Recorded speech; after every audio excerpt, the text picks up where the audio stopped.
as we had last left it off, the party travelling through Baranzala was able to recover an ancient weapon held with great honour of the dwarves of Baranzala, a hammer of thunderbolts, which Korgrin has claimed for himself.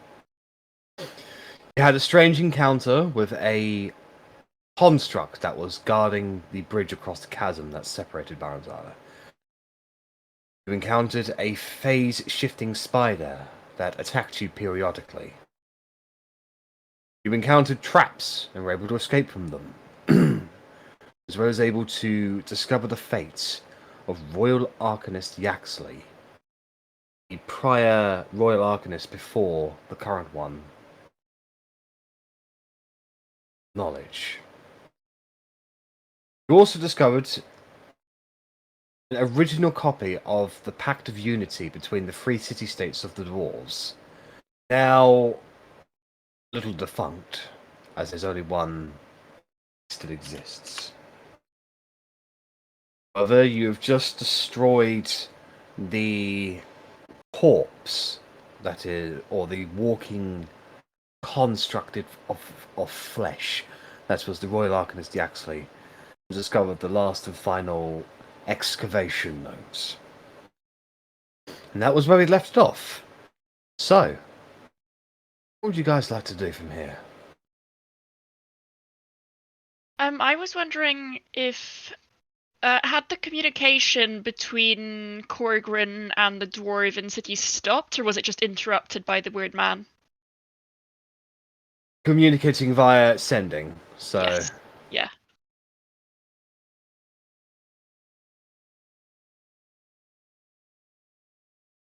I think it was mid. I think it was mid communication that I saw it kind of crawling up the corridor, basically. Yeah. But if their last missive was basically just sort of a clarification of, did you... Yeah. Did you mean to activate? do that? Yeah. Were you doing? Are you in Baranzala? Are you doing this sort of thing? But then we came to the realization that obviously there's nobody in Drogon de Morta to do the same thing. So that will require a third and also the location in Drogon de Morta, but we don't know where that is right now. Anyway. I think something for future thought. We know where to go. Verity, do you know how to come back here now if we needed to on short notice with these teleportation circles? I wrote down the symbols of one of them, and I'll hand over the things that I wrote down. That was the one from the hammer circle down the bottom, I believe. Point out that I copied Rennas and took the ones I found as well, so I think I got 2 of them. All of the teleportation circles. So at So least there's only one teleportation circle in this place that is a receiver. The other 2 functioned as gateway to go somewhere else. was that the Baranzala one? That was the receiver. Yes, that's right. Yeah. What has Verity said? I believe so. Yeah. So at least on short notice, someone or peoples or whatever can come back here at least with your approval, for lack of a better way of saying it.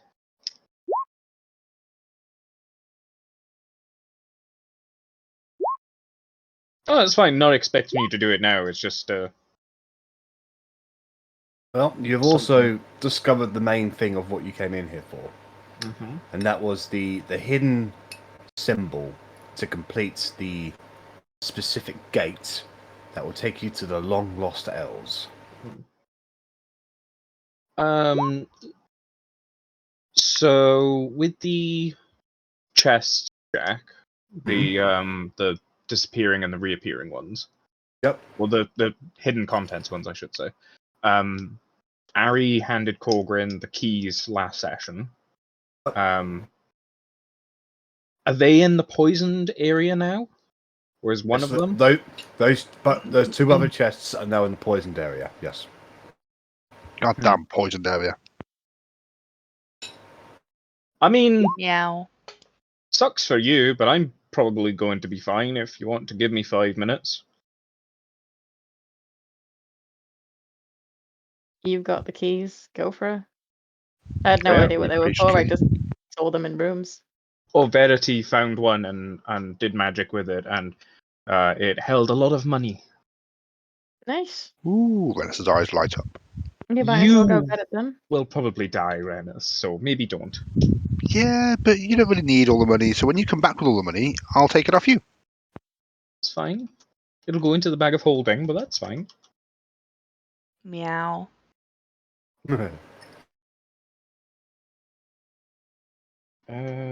Which way was it? Oh,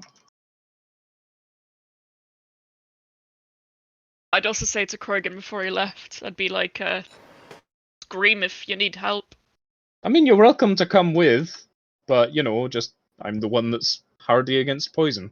Yeah, I'll go with at a distance. I'll kind of don't plan on going into the poison room. I'm going the right way, Jack. Hold up. Let me see. I zoomed out. There. Where are you? Far left. I'll probably go with because I imagine once that's done, you're probably leaving. Where was it? We've not been in the construct room yet, but that was the only thing left, I believe. Okay. Not Alright, this way, is so it? so basically, yeah, it's in that specific area, a little bit more south of you. You can see that the walls have been blocked off with a greenish like mist coming out from underneath it. So one of the walls is literally right where you are now.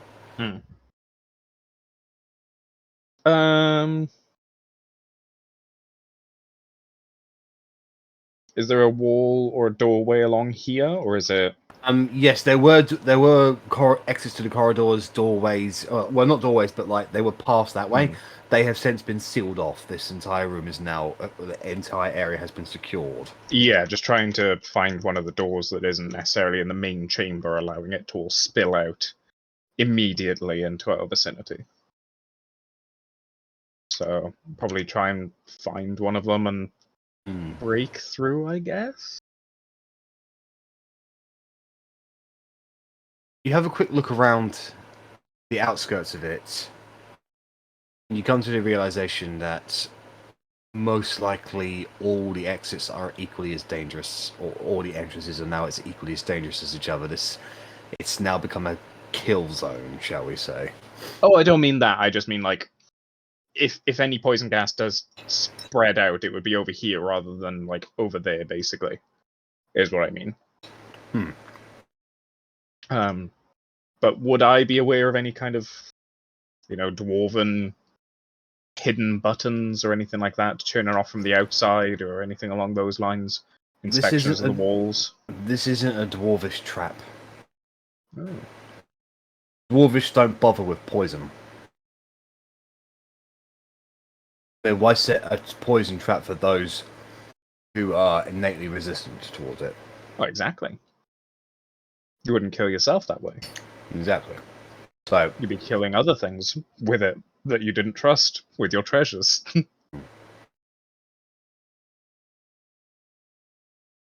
But if there's no easy or kind of not even easy, but reliable method to get in there, I'll probably just kind of leave it then. as you turn around the corner, by the pool, you now see 4 constructs, and they all turn towards you. You see one of those flesh-like golems. You see a large one completely covered in stone and clay. You see another one that is made of pottery almost, and then another one that is purely metal in nature. Oh boy. There's a brief tense pause. What do you do? What did his note say? Not that one.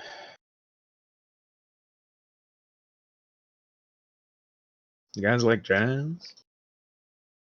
Oops, I scrolled off the map.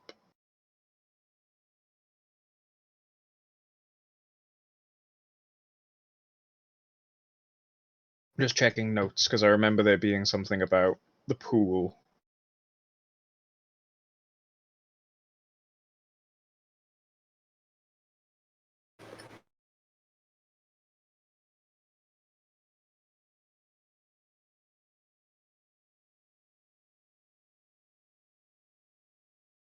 Unless that was in conversation. Probably conversation. I don't think I've revealed any information specifically about that pool yet. Something like to get into the main room, we needed to look through the waters of truth or something like that. I Events are screwed. believe I believe it was a case of the weight of purity will open the way. That was it. So we must take a bath first. So, what do you How do many- in that brief moment? Sorry, yeah, I was just checking notes. So, did they show violent intent? As of right now, they're just watching, Looking. processing you. Step into the room. All turn to face you. I don't have my weapons drawn or my shield, so Okay. I'm just kind of nothing yet. Take another step forward. Watch.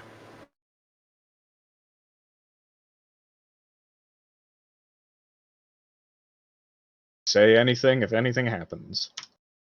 Okay.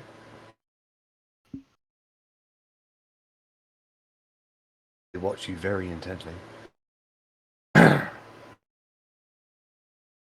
And as you step onto that space there, they then spring into horrid life as they move on you aggressively.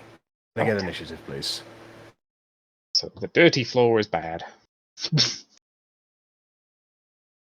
I'm assuming I can see this happening from where I was standing, Yes.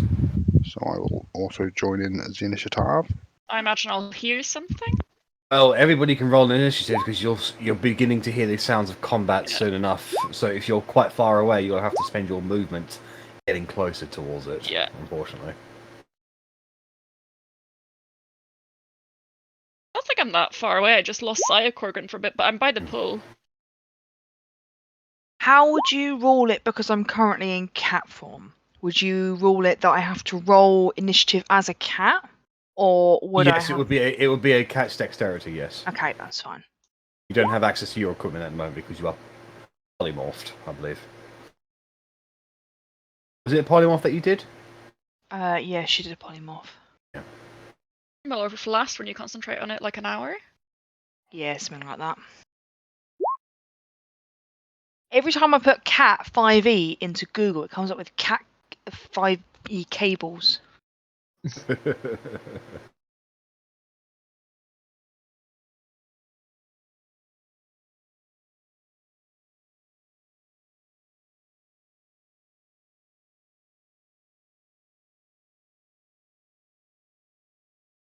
Okay, I clicked on my token, but then I had to roll a standard d20. So it hasn't taken it as initiative. That's fine. So mine's 4. 4, right. But just to know, I am on Verity's shoulders. Because worries. Verity carries me and I carry Verity enough, she can carry me for a change.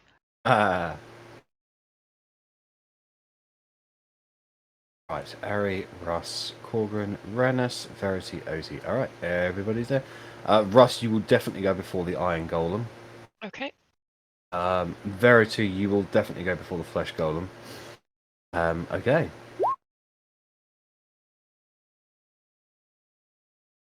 Alright, so... Arrabella, you have the initiative. Okay, so I would have seen Rennas kind of drawing his weapon, so I'd start drawing mine. I'd walk forward. I'd be like, okay. And I would attack this guy. Okay. Make an attack roll.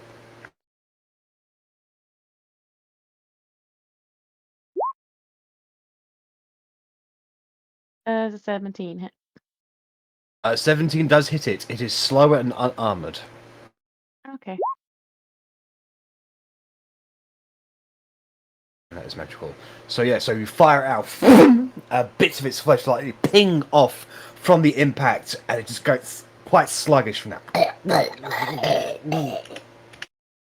And I'll do it again. Alright. That's another hit. Another arrow. Just sticking out of him. Like a ping cushion now. And that would be me. Hey. Russ, you're up. Move. Let's see. Where is 30 feet?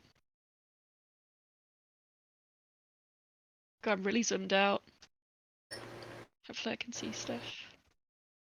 I can see them. I can see most of them. Hang on, I need to measure. Oh, sorry. I'm an idiot. Hang on. 10. So what I want to do, and you can tell me if rule if this is within distance, but I kind of want to cast Shatter on a bunch of them. I want to hit at least 2 of them. Don't really care about the flesh guy because that's not going to massively affect him, I guess. But maybe these 2 here. Oh, I forgot. I keep not switching to the thing. So the clay and the stone ones? Yeah. Alrighty then. It's a So 10-foot radius. That's right, they'll have disadvantage on this then. Yeah. Can I hit this guy as well? Or is if I aim in the fountain?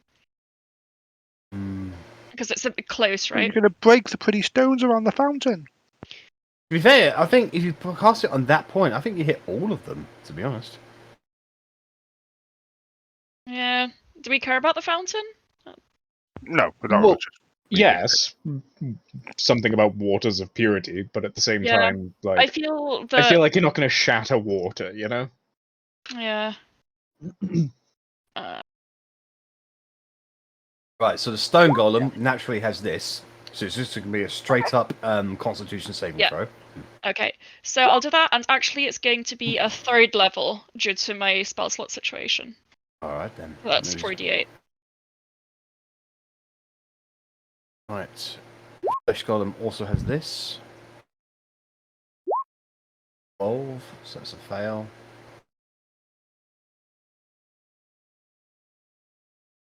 Okay, golem. That's that. 21. Yeah, that's a pass. And the iron golem is the same deal. 20. That just makes it kind of, yeah. Actually, I think I'm Alright, so lying. 2 fails and 2 successes then.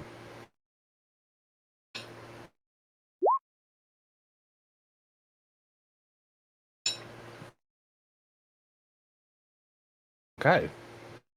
So, stone golem and the flesh golem take the blunt of this. See, the flesh golem is his torso is kind of caved inwards from this. The stone golem, you can see part of his shoulder is actually just kind of cracked from his from like where his shoulder down to the side of his body down to his thigh. You create a massive crack in there, and it staggers forward a little bit. However, the other 2 they are able to tank it, and seem that they're ready to keep on going. Bonus action, I'd like to yell at Korgrin, like, shit, what's that? Fuck him up! As a Yeah. kind of vaguely inspiring. Yeah. Okie dokie. So that's Russ's turn. It's the Iron Golem's turn. So it will come towards you.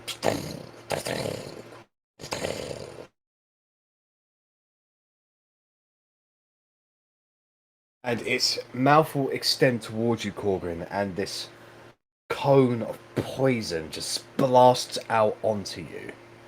Or Russ. Where's Korgrin? Not Russ, just Korgrin.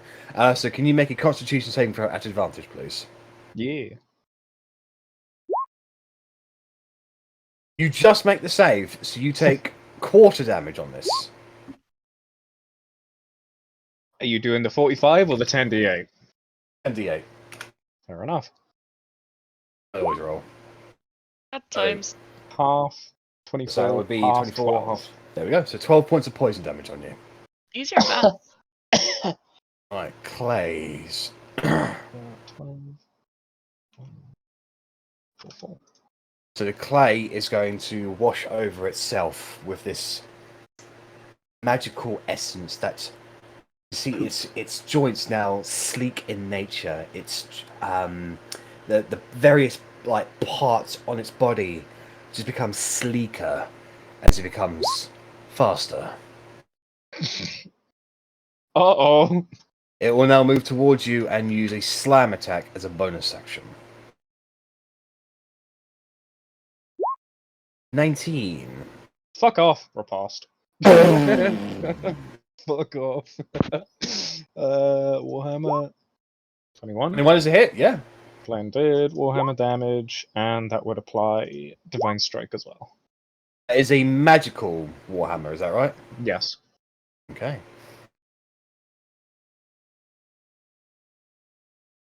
$18. So as you riposte into it, you crack into its middle carapace sort of thing. You can see you have sorry, cracked that it was- where it's... I need to roll a d8 for the Batmaster maneuver as well. Nice.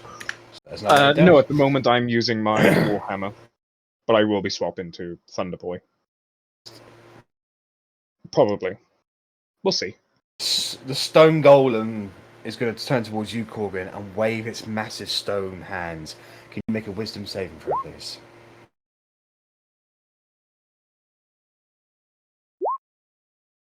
That is a fail. Had a And you feeling. feel your body slow down.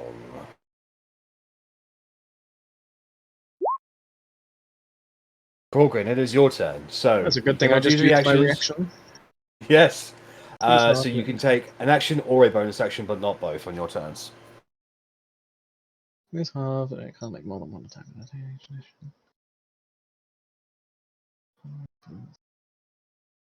Fair enough. I will very slowly just stow my Warhammer and put on the shield and take out the Hammer of Thunderbolts, the face palmer. Alright then. And well, one's in front of me, so I will move. Movement speed's halved, isn't it? Yes. So 1, 2. I'll just move there. Okay. Oh yeah. We'll see. We'll see with this, shall we? Bonk. 17 on the I'll clay take a golem. 7. I'll take the 17. Yeah. That is a hit. Splendid. So that will be that. Ooh, spicy meatball. And Part of its shoulder is actually blown off, and you can see like where you hit it is now like basically just a gaping hole in its structure. but that is it. That I can't cast any bonus actions, etc. So just That's one it. slow, heavy hit, and that is me. Hey, Rennas. Okie doke. So Rennas is Just- glancing over and seeing. Sorry. Do you mind if Carry I? Yes. Do I Korgrin? repeat the save for slow at the end of my turn? Yes, you do. Yeah. So repeat the saving throw. Thank you. Even better. Bardic Inspiration ain't gonna help with that. Carry on. It was a night before worst cleric, and not. Yeah. Okay. Night of the Living Rennas. Okie doke. So yeah, Rennas is going to glance over and see a small, human-sized, flesh-coloured thing being very distracted by Korgrin, and he is going to hide. And then he's going to do like little cartoony style tiptoeing up to him. So basically, just don't get a natural one and you success.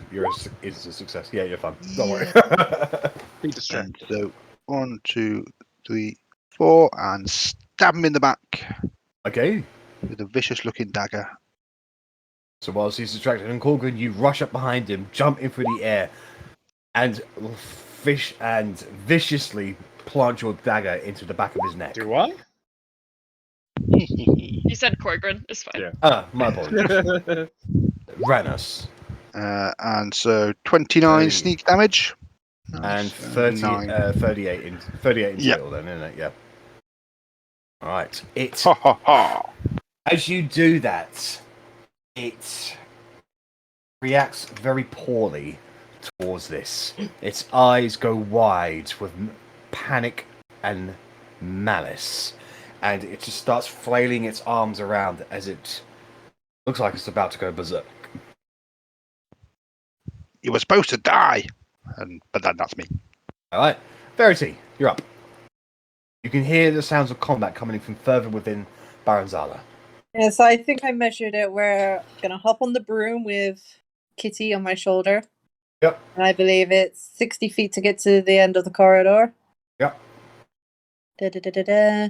And then action my action another 60 feet, so 20, 40, so I end up on that thing.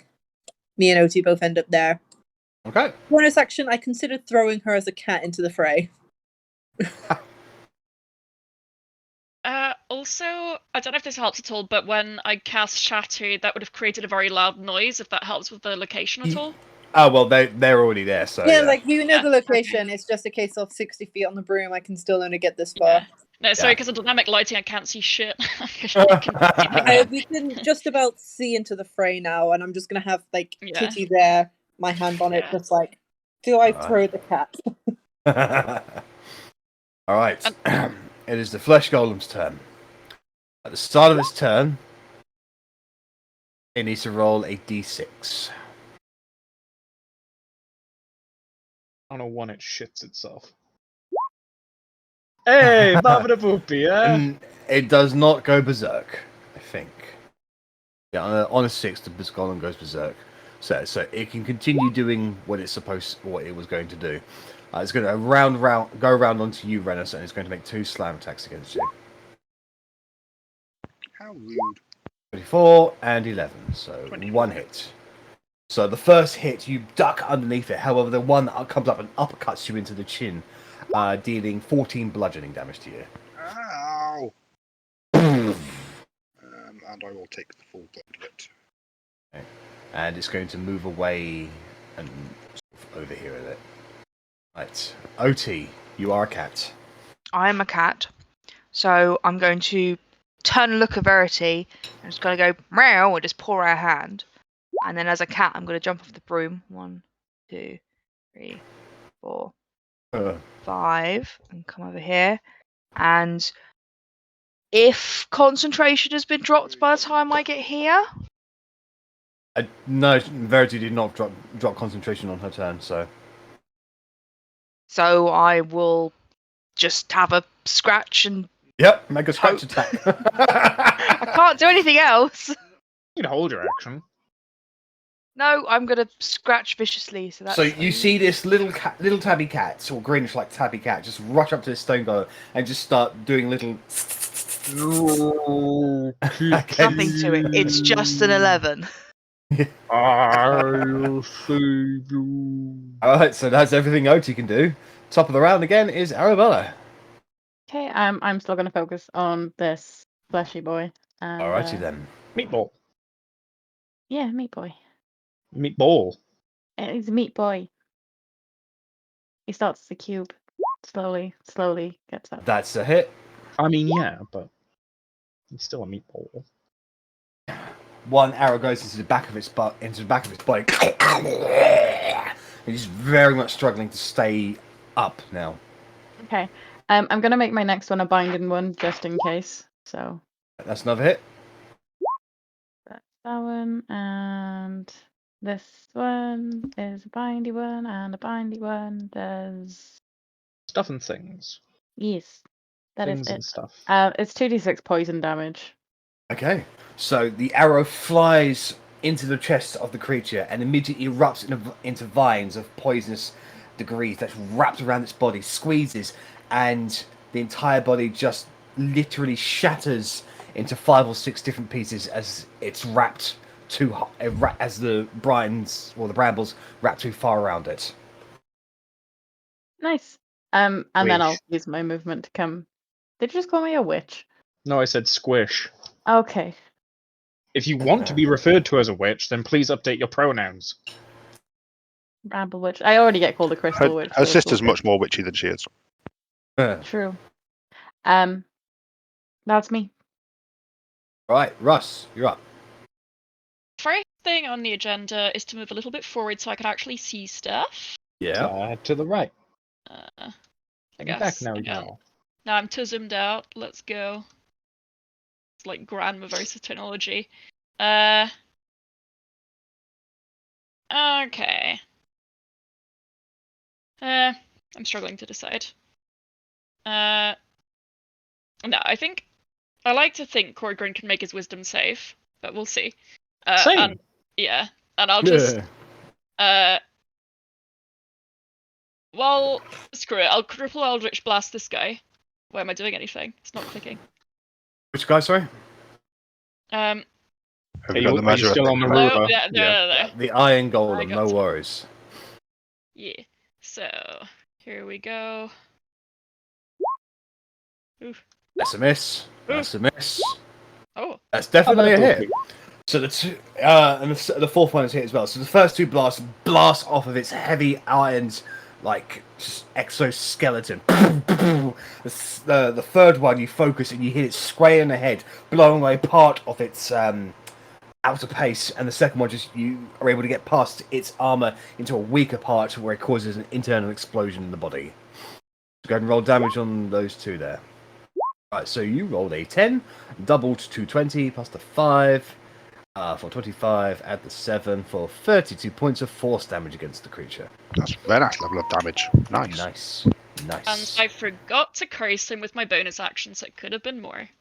Right, roll. Well, you still have a bonus action. Yeah, how's he looking? Healthy. He's barely taken anything. Yeah, I think sure. that was the first damage it's taken. I'll It's the curse him. biggest. I'll curse him. Okay, so he is cursed. Should I put that in chat again? No, you don't have to. Okay. Right. Well, it is the Iron Golem's turn, and it will come towards you. It's going to roll a d6 first. It does not get its poison breath back, Fuck are you? so it will make 2 melee attacks against you with its massive sword. Natural 20 and 16. Yeah, well, 16 doesn't hit, but yeah, that one not good.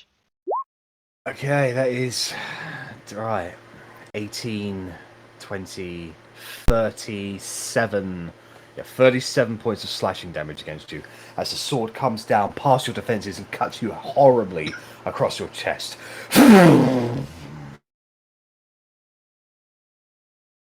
Right. It is the clay golem's turn. It's going to roll a quick d6. Does not get the haste action back.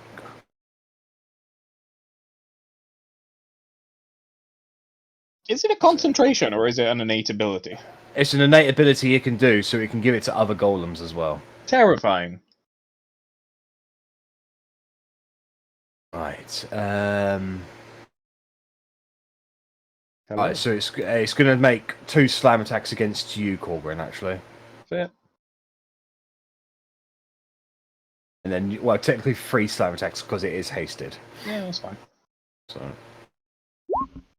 4, 20, Hit. and Yes. natural 1. So there's just 1 hit or 2 hits. 2 hits. Can you make 2 Constitution saving throws, please? Interesting. Success and success. You'll bet So your as- sweet baby I can. So as it strikes into you twice, you can see that the clay or the dust part of it washes off onto your body. It kind of like a sticking wax kind of notion. However, you're able to shake it off before it settles on you, having an effect. You do take 14 and 16, so 30 points of bludgeoning damage against you. Is it magical bludgeoning or regular bludgeoning? The clay golem's attacks are magical. Okay. So 30. Okie doke. Okay, so it is the stone golem's turn. He's going to roll a d6. He does not get his action back. So he's gonna make an attack against the cat. You're gonna hit the cat. No. You're gonna hit the cat. That definitely hits the cat. He fucking punts the cat across 18 the room. bludgeoning damage. So how many hit points does a cat have? 2. Okay, so the cat is flattened and then immediately bursts into Otti, who's taken 16 points of bludgeoning damage. The golem is reacting to this. It doesn't really show surprise in that regard. Processing. 00110001. What? Sort of thing. And then just brings this another slam attacker down onto you. 20 to hit you, OT. Yeah, that hits. That is another 15 points of bludgeoning damage for 20... 21. 32 in total, I believe, from the last one. Yeah. No, 31. 31, that's the one, yeah. Because it was 2 taken off, so it was 60. Yeah, 31. Yeah. Alright, and it is going to move a bit over here, spreading out a little bit. Alright, Korgrin, you're up. You are still slowed. Yeah. Okay, I'm so glad to see you. As I smack into the clay golem again. Okay. Plus However, 10. in your moment of slowness, and it's a moment of haste, you're like, there's no way I'm going to miss this. Oh god, I'm going to miss this. Moradin! And the divine light just streaks forward and just eliminates your delayed, slowed reactions for just a split second to allow you to speed up and strike it across the face. Yeah. Damage. Divine strike. I cannot use bonus actions or reactions, No. so that is fine. So that is 20 damage. 20 damage for Lovely. that one. Okie And I dokie. will redo my wisdom and Wisdom hopefully. save. Yay! I don't need to With use that- Russ's. I with was holding more- on to the bardic. I was holding on to the bardic inspiration for that. With Moradin's blessing still coursing through your body, you're able to shake off the effect, and you are no longer slowed. It's go time, bitch. Alright, Rennas, you're up. Okie doke. So Rennas is going to start moving towards this guy, and as he gets to there, just with a flick of his wrist, he's going to toss his dagger at him. Attack roll. 24. That's a hit. That's definitely a hit. Roll damage. 45 points of stone damage. It embeds itself into the, like, cutting through stone, which is quite a feat in of itself. It embeds itself deep in where its spinal cord would be, and it shudders in damage. And then I'd like to move further up. Don't really know how to say it. It doesn't feel pain, so yeah. I feel you have to mimic the shudders and damage. It's got like an itch between its shoulder blades. It can't reach it. Ow. Ow. And ideally, as I get close to him, I will take my dagger back, but it depends on whether you'll let me do that or not. Make an acrobatics check, because it's above you at the moment.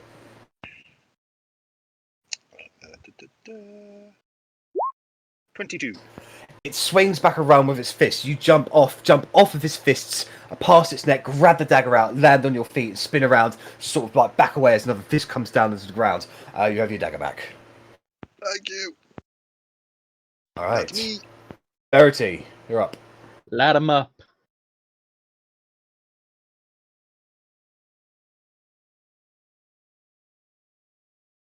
Verity?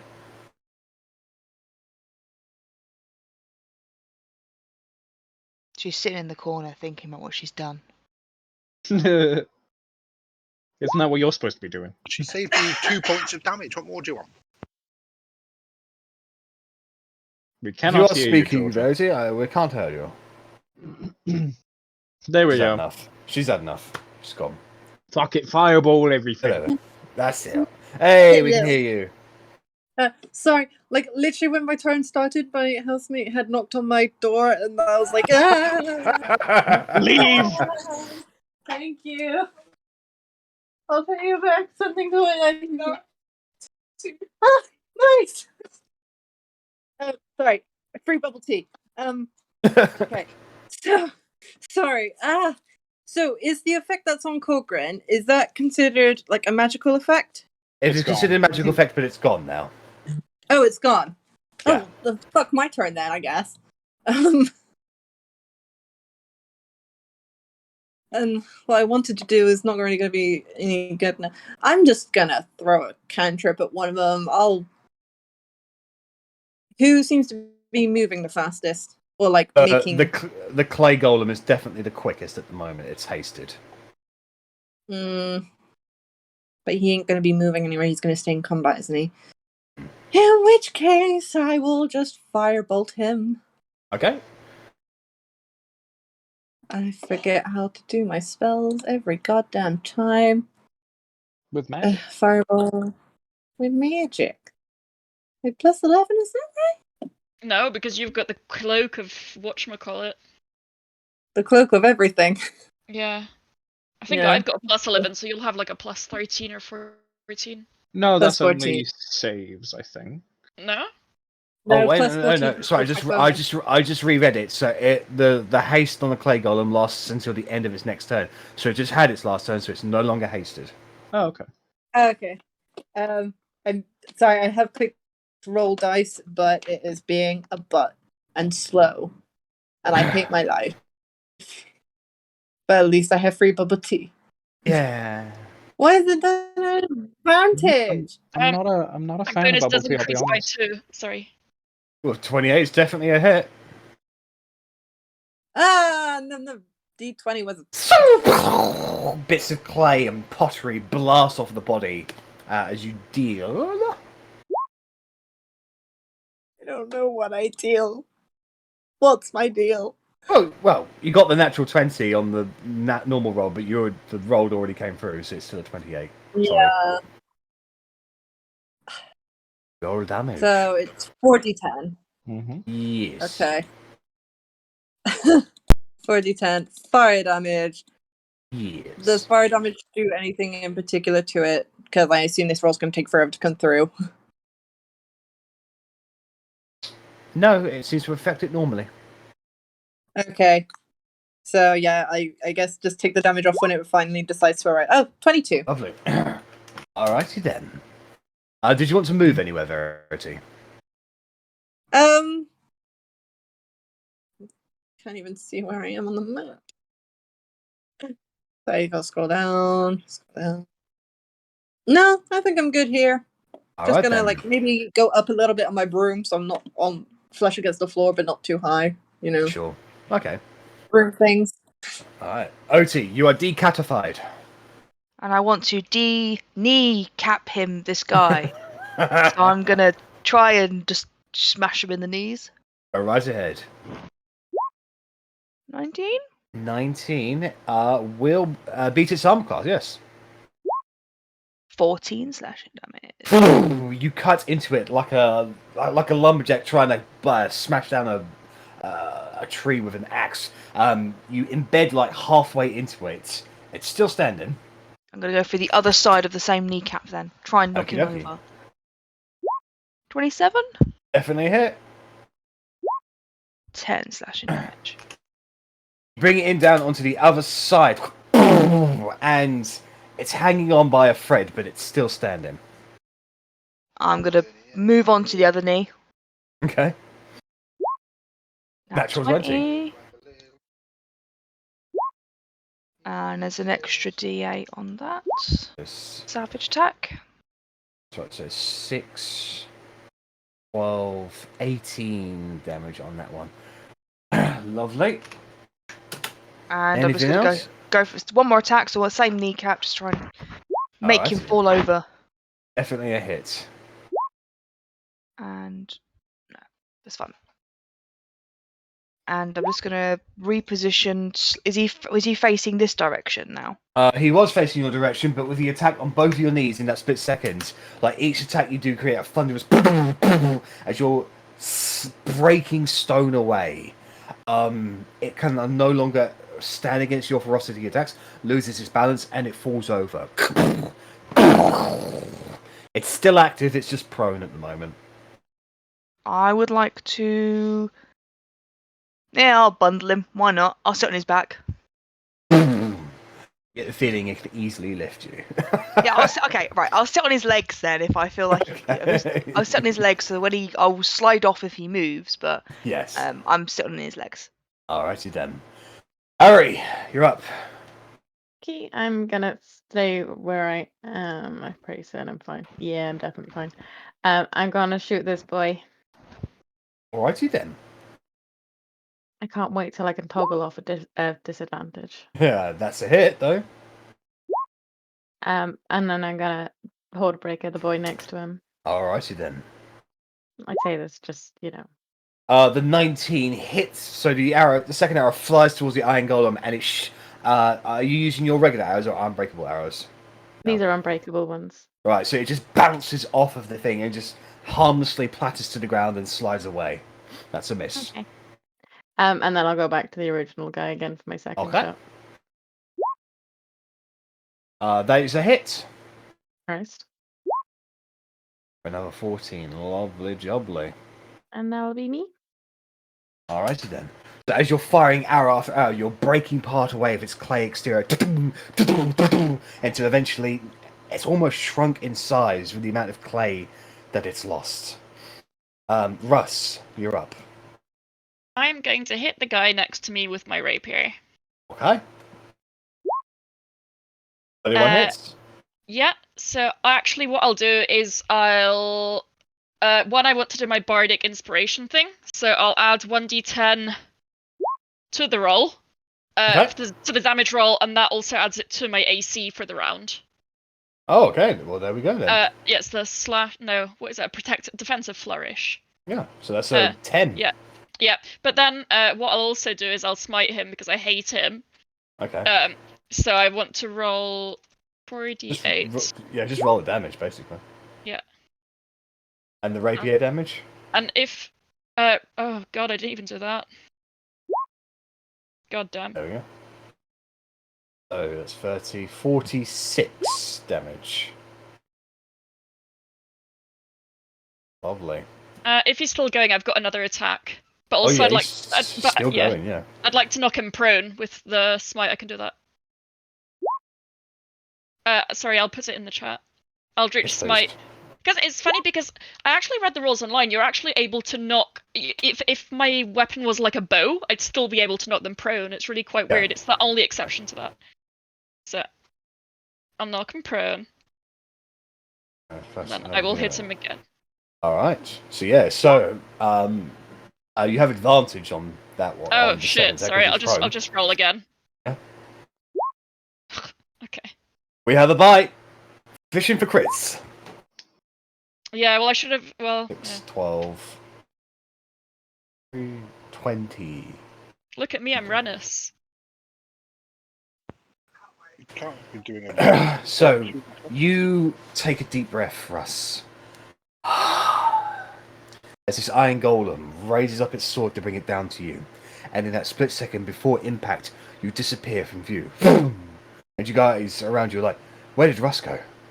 And then about 15 feet above the iron golem, he comes down in a whirlwind of flourishing, piercing attacks. And as soon as you hit the ground, Russ, that's when the impacts hits the iron golem, and it is blasted off of its feet. And you spin around and just bring your pack weapon piercing through its iron body chest on the ground, and it sort of struggles against it as it has taken tremendous amounts of damage, but it's still functioning. I actually hate myself because the Eldritch Curse, the Hexblade's Curse that I have means a 19 is a crit as well, so technically the first hit was also a crit. But that was me, I missed it. But I could have fucked him up and just taken his whole life from him. No, you're absolutely right. I'll have to double all of that. Hold on. So it's 80 from... No, it's 60 from the first damage, anyway. Hold on. Right, so you took 46. You take away 3. So it brings it down to 38. 38. So basically double 30. Yeah, 76. so basically another 38 point of damage against it. Okay. It's still functioning, by the way. Sake. All right.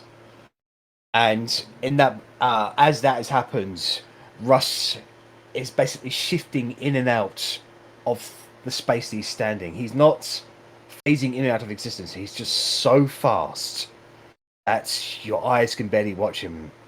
As he's gotten a +10 to his AC, so his AC is currently 30.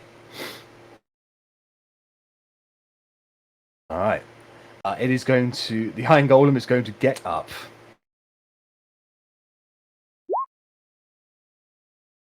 I believe it's got its... Yeah, no, it hasn't got its point of breath. Only on a 6. Yeah, so what it's going to do is it's going to try and attack you, Russ. 2 attacks. Oh! That's unlucky. And 21, so that's I definitely missed a miss. 21. Yeah. Also, I realised I forgot to add my proficiency bonus from the Hexblade's curse because I'm an idiot. But it's fine. Leave it. Yeah. You need to figure out your character, please. Yeah. Okay, so it's 12, 24, 26, 28, plus 7 for 35 points of slashing damage against you.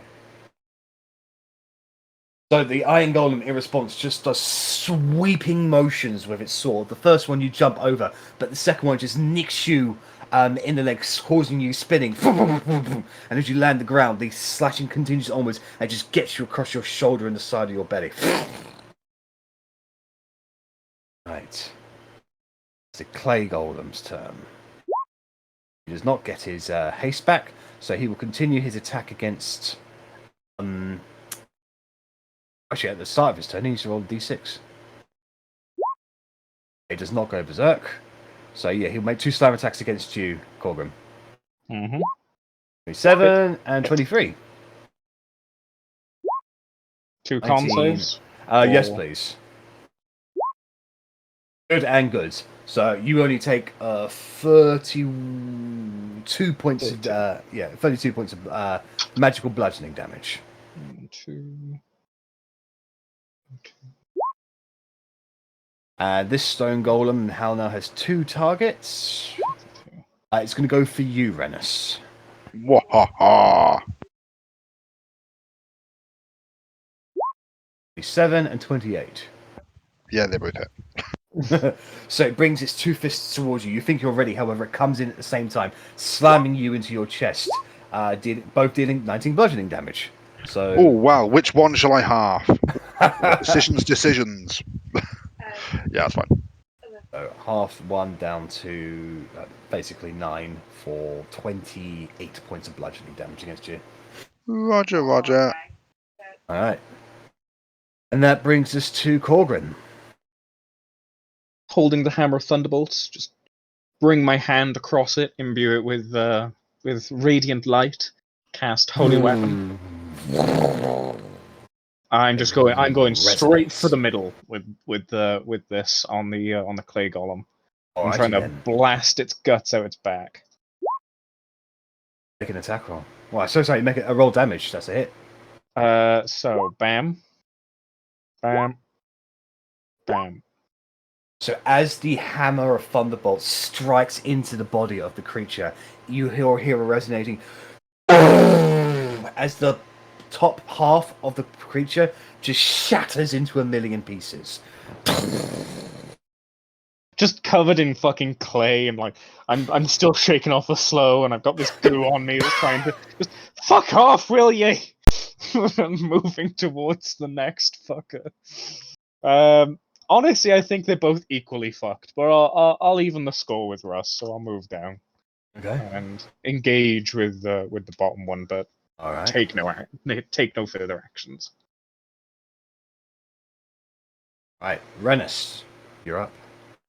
Rennas is looking a little bit shook from the golem, but he's remarkably pissed off. And so he's just looking back at the golem, and he's going to take a swing at him with his dagger. I guess you Okay. could say he rocked your world. He did. Oh, Not in a good way. In a very bad way. Yeah. Put your sunglasses on now. And take Oh. 41 points of stabby damage. Oh, so you basically run up its back onto top of its head, spin your blade around, shove it into where its brain would be, twist it, and you chop off or even snap off half of its face. It still functions, but barely. God damn it, why won't you die? I say as I'm riding this like dagger through its head to the floor. Alright, did you want to stay where you are? Do you want to move? No, I will stay there, stabbing away at a stone golem. Right. Verity, you're up. Ooh. So Verity's kind of stood there thinking about all the spells that they could use to help everyone, and then like 2 of them are done already, so she's just kind of like, fireball. Which one will you target? Who looks more hurt? They both look equally hurt, but the stone golem is quite literally about to fail. Verity has that one after me, so I'll go for the iron one. Help those guys out. Alrighty then, make a ranged spell attack, please. I am not expecting to kill anything, just 21 is a hit. chip away. Right. So as you throw the firebolt into the iron golem, it impacts against against its metal iron. carapace, and the iron itself becomes red hot, but it's seemingly taking no damage. In fact, you see the whole body actually glow and almost absorb the fire. I think I made it worse. And I hover away. Okay, so that's Verity's turn. Otti, Definitely made it you're up. worse. Definitely made it worse, and I'm gonna ignore the massive fire iron thing behind me now and try and go for the stone one again. Alrighty then. It's flailing around with Rennas on top of his head, just bats your sword away from just basically knocks your hand off balance for a moment. Keep it still, Rennas. Keep it still. Stabby, stabby, stabby, stabby, stabby, yeah. You spin around and hit, launching your axe into its chest.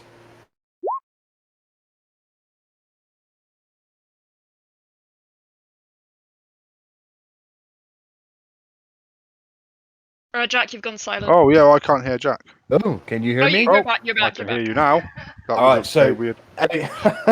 as you spin around and launch the axe into its body, and you withdraw, its body begins collapsing on itself. The arms are still flailing around. It's still functioning. I'm gonna hit it again then. All right, It's gotta stop functioning. 19. that's a hit. And with that, you're like, "Rah!" You swing again into the same place you do, and you cut it in half. The stone golem ceases to function. And I'm gonna just move. I'm not. Oh, 1, 2, 3, 4. I'm not gonna attack this guy because he's red and on fire. Ish. But you know what I mean. I'm like, nope, not touching that with a. In fact, I'm gonna stay over here and like not touching that. Okay. Arri, you're up. Okay, I'm gonna try and shoot it. All right then. Make 2 attacks. Because I also do not like touching things that are red and on fire. That was a hit. Okay, I'm gonna grasp again. So, All right. like I can't see poison doing damage to iron. No, but you so never as know. the brambles like reach around it, you can see the poison is having absolutely no effect on this construct. It is, it is wrapped around with sharp vines. A little natural cuddle. Because, you know, other cuddles are not natural. That's another hit. So why were you worried about your disadvantage? Because you haven't barely missed so far. She rolls better with disadvantage than I do with advantage, so. I know, it's yeah, amazing. I seem to roll better with disadvantage than I do with normal, to be honest, so. Are you cheating? Still curse Arri forever. It's all those ones being re-rolled into decent rolls. Yeah, probably. So yeah, 2 arrows fly into the body of the iron god, boom, boom, creating like large cauldron-sized impacts in its iron body. But it's looking really pretty with a flower garland, so it's all good. Hmm. That's Okay. me then. The sword is ever so slightly less menacing. Russ, you're up. Okay, I still hate him, so I'm gonna go with double rapier again. Alrighty then. Eh. Ping! And that one is a hit on the second one. Okay, and I will also use my last bardic inspiration to add a d10. And I'll add it to my armor class again, why not? Nice. So that's 22 points of piercing damage. Dang. So the first one, you're unable to get past the armor class. The second one, you jump upwards and bring it into an area that you had already hit, and just sort of like thrust through it, piercing it out onto the other side of its body before its hand comes down to sort of swat you away. You backflip, land on the ground, take a couple of steps away, and you are quick on your feet once again. Alright. It's the Iron Golem's turn. So it has 2 possible targets. It's going to go for Korgrin. Mm-hmm. First of all, it's going to roll d6. Okay, so Going to it is. try. Alright. So 2 sword attacks on you, Korgrin. Aye. 32 and 21. Oh, gee, I don't know if the 32 hits, Jack. Oh. Let me just check my calculations. Yeah, both hit. Okay. Oof. That is 48 Magical points or- magical slashing damage, yes. Okay. 48 points of magical slashing damage as it just cuts into like the entire ground actually like comes up in bits of rubble and slashes where it is just swinging wildly now. Alright, Korgrin, it is your turn. I've got something you can fucking slash. That is a hit. Roll damage. 15. Divine Strike. Holy Weapon. 35. 35. Okay. So as you strike into it, once again that thunderous hits into it. You cave in its middle area, like invert it itself. It barely can support its own weight as it falls down to its knees. Okay. Bonus action, I'm just going to... trying to think, when did we short rest? It was in the other room, wasn't it? A million hours Yeah. ago. Yeah, it was just before we went and killed the big skeleton things. I don't think we've had a solid fight since... It was after the worms. It was after the... Was it after the room full of the... We short rested just before the throne room, because that's when Verity went to Yeah, inspect. but Yeah. then a few people took damage from the phase shifting spider bastard. Yeah. But I will second wind, because I would have regained it then. Okay. So Alright. just a d10. So carry on, basically. Rennas, you're up. So Rennas, spotting a moment of weakness in the Iron Golem, is going to run down here, jumping off the Clay Golem's body and kind of like slamming down with the dagger straight into the back of his head. It sees you coming and swings its sword towards you. You side flip over the sword, spinning around, bringing the dagger into its head. Roll damage. 39 points of stabby damage. How do you want to destroy this creature? So as I'm just coming down, it just like the dagger slices into the top of his head, and I just slide down his back, slicing him open with this little dagger. And as you do Like, so, try its internal energy is released, and there is a minor explosion from its body. As its head goes flying and splashes into the pool, bringing all the water out and splatting all over the wall, all over the floor. Whereas the pool itself, or the border of the pool itself, has been destroyed by the shatter, and as it's kind of just pulls around onto the floor, part of it just edges up to the doorway. Once the water hits the cusp of that doorway, you can see the eyes of the 2 stone dwarves light up. It's okay, dwarves, you can go back to sleep. We killed the golem things, you're safe.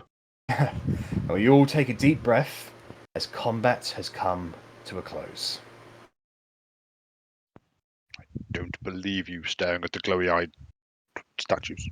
I'm gonna pick up all of my arrows. Assuming everyone gets close at some point, I'm going to mass cure wounds. Okay. 48 plus. Be right back.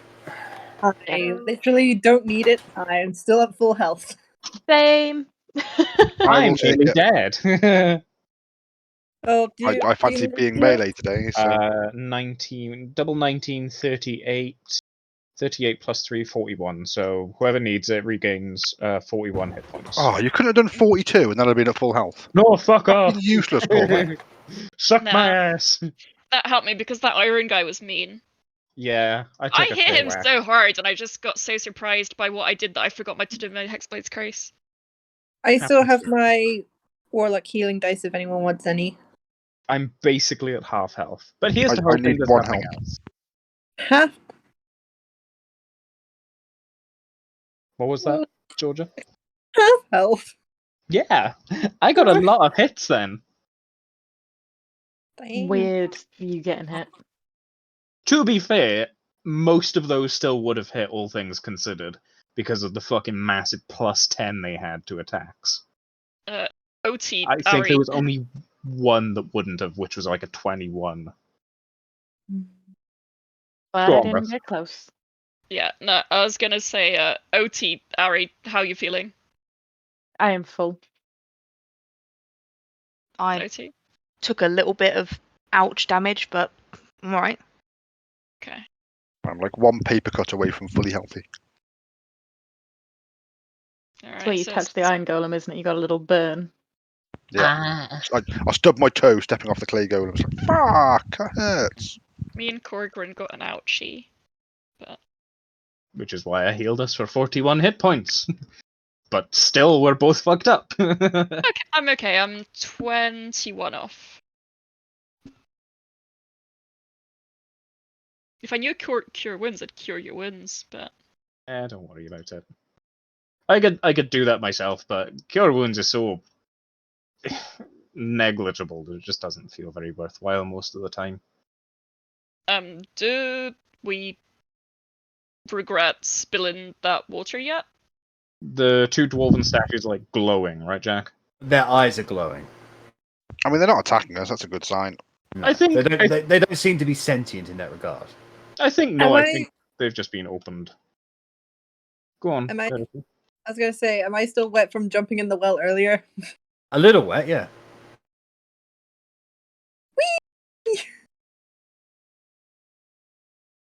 Slide. Does the door look like it's gonna open? You go up to the door, Verity. There's no seeming reaction just upon your approach. Place your hand up and put it on the stone-cold exterior. Yet, the cold you expected to feel is not there. Actually, it's quite warm, quite pleasant. A heat radiates from the door, and you hear the sound of metal cranking. Something Guys, slides on the other side of the door into an unlocked position. Well, this door would make a good radiator. It's a radiator. Like a fireplace. Like, and I just start drying whatever wetness I still have on my clothes on it. Just like, see? Like ironing it. When you've literally got prestidigitation, you can just do that to yourself whenever you want. I know, but it's like, you use something too many times, it loses its charm. I have to find other ways to be charming. This might be slightly weird, but I want to maybe take a flask of the water. Just in case it helps. Yeah, I mean, it'll be difficult to get, so it'll be a little dirty, but you're able to gather up a flask of the water. That won't be an issue.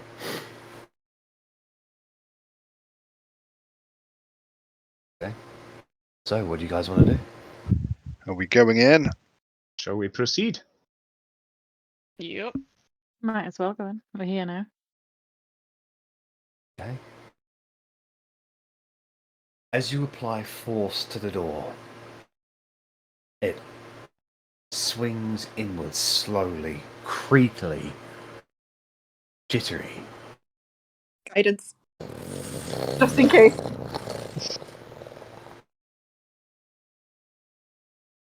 And the first thing you are met with is an absolute blast of heat. We're talking like 40 degrees Celsius level heat. Ow. Oh, warm. It is so ridiculously hot in there. And as your eyes adjust to this sudden blast of heat, you see a massive room where what appears to be flowing magma going into a circular-like sort of island of some kind. In the center of it, you can see what appears to be contraptions of some kind used in very advanced forms of crafting, building. The thing you'll notice most, however, is that this room would have seemed that it would be completely full of all kinds of magical wonders and the like that are built specifically for crafting. However, the scrapes in the floor and the sheer gaps in the walls and the circle and the island itself indicates that the majority of stuff in this place was taken away a long time ago, and what's left is a shadow of its former self. That little bastard knowledge.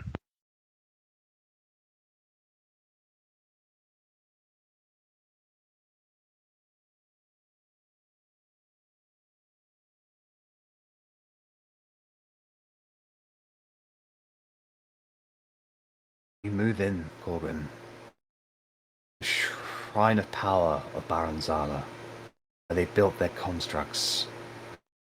There's still seemingly a lot of interesting things left around, and the magma continues to flow and form into the pool in the center that has seen a lot of heavy use and seems to be embedded into the ground and cannot actually be moved. There are furnaces around with discarded tools, and whilst active, lies dormant in the sense that nothing is being created at the moment.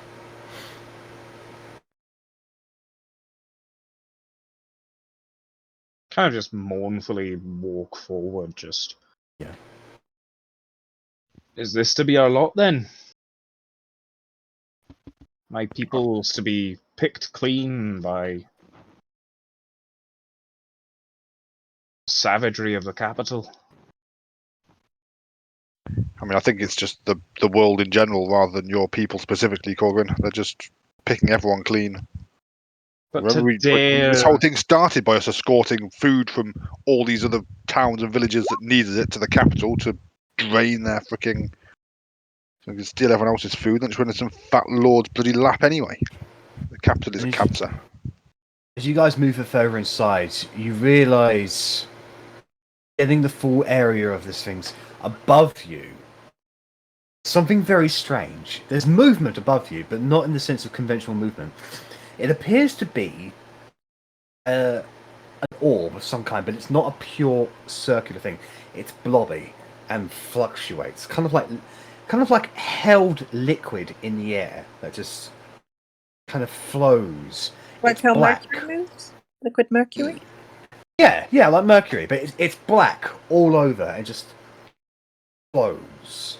And it's suspended in the air by an unknown magical force. Where to is it located on the map? It would be right here.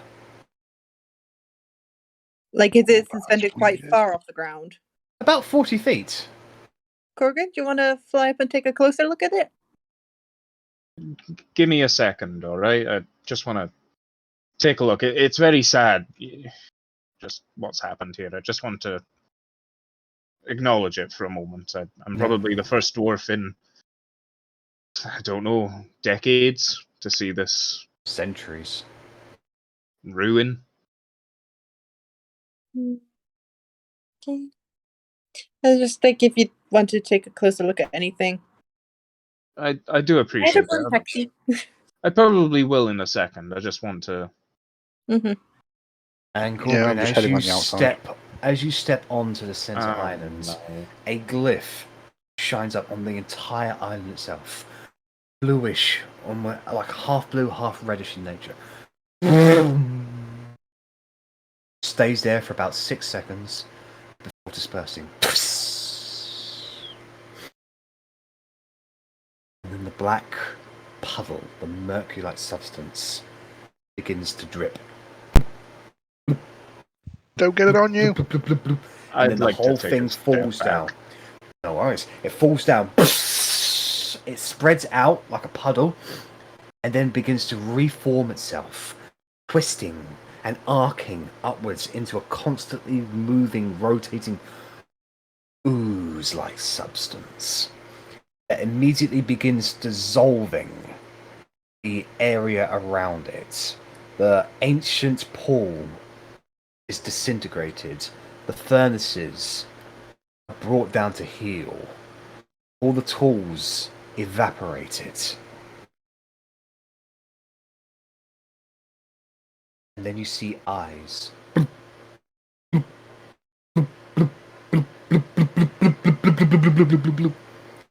Hundreds of them, constantly rotating, shifting with this form. It sees you, Korgrin, and the rest of you. And then proceeds to move forward. Onto you what it's just done to these artifacts. How rude. Can I get initiative, please? No rest for us, eh? Ugh. Look, it's what my parents call me. I was about to make exactly the same joke. What, 16? No, the failure. The failure, yes, that's exactly what my mum calls me. Haha, we're in danger. Uh-oh. Oh. Oh, we're in danger. Bye, guys. Nice knowing you. If you died of something called the failure, then you know what that makes you, Korgrin. Your dad. 2, 3, 4, 5. Everybody's on there for the first time. Yeah. Verity, you know you said you hadn't used many spell slots? Like, now's your chance. So as this thing moves towards you, danger fills your senses. This creature, or whatever it is unnatural. And the corrosive nature of it, horrific. And you instantly know that getting close to this creature would be a bad idea. Otti, I don't have a choice. you're up first. Well, shit. I am going to send a chromatic orb its way, Okay. and I'm gonna give it lightning damage Lightning damage. Okie dokie. because I don't think poison's gonna do anything. 25. Alright. 25 is a hit. Roll damage. Alright, so the orb flies forward with the lightning, strikes into the blobbiness of this creature, and pulsates within it. You can see the lightning crackle out of it, but it just kind of mainly just envelops it all. It had an effect, but not as much as you were expecting it to. Well, the lightning didn't do a lot. I'm going to move around by Russ, kind of move away around. I'm to sure the side. arrows will do a lot to it. Alright. Is the failure's turn. The failure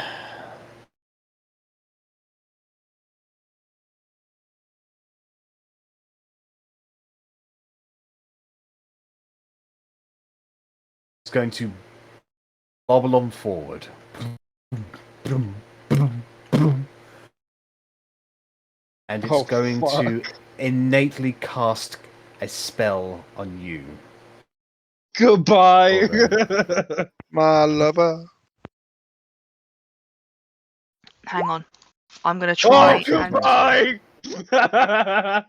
I was going to try and counterspell it, but I'm not sure what the range on counterspell is. It's an innate spell, so there's nothing you can identify about it that it's doing to suggest it's casting a spell. Right. Okay. So, you are inflicted with a disease. It is going to... Give me fucking ass-eating disease. Well, you deserved it eventually.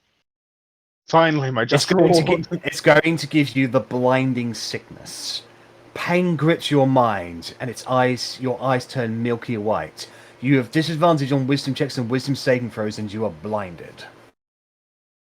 I can't see. At the end of your of the target's turn, you can make another Constitution saving throw. After failing 3 of these saving throws, the disease effects last for the duration of 7 days. Yeah, makes sense. Well, I wonder if we can use this forge to build your white stick. I've got a staff for that. Don't worry. And then it's going to rush out with its acid lash attack. As you're blinded, it has advantage. Remember how I said about earlier, by the way, guys, about the slime? Yeah. 19, All 32, 3 27. hit. Okay.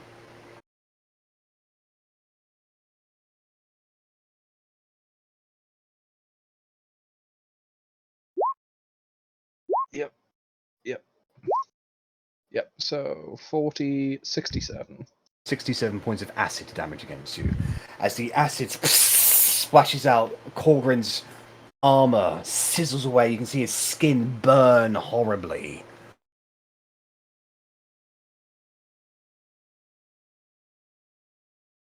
Okay. On initiative count 20, a lair action happens.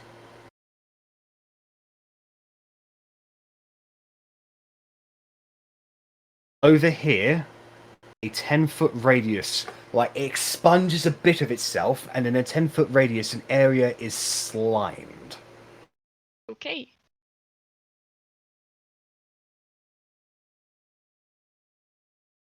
Slime time.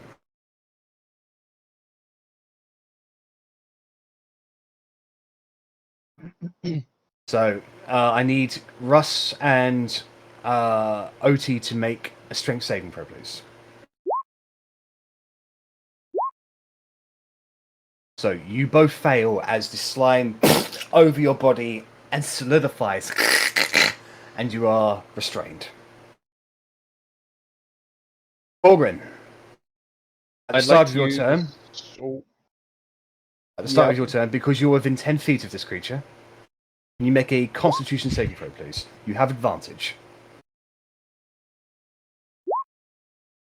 All right, so you resist the poison effect of its being.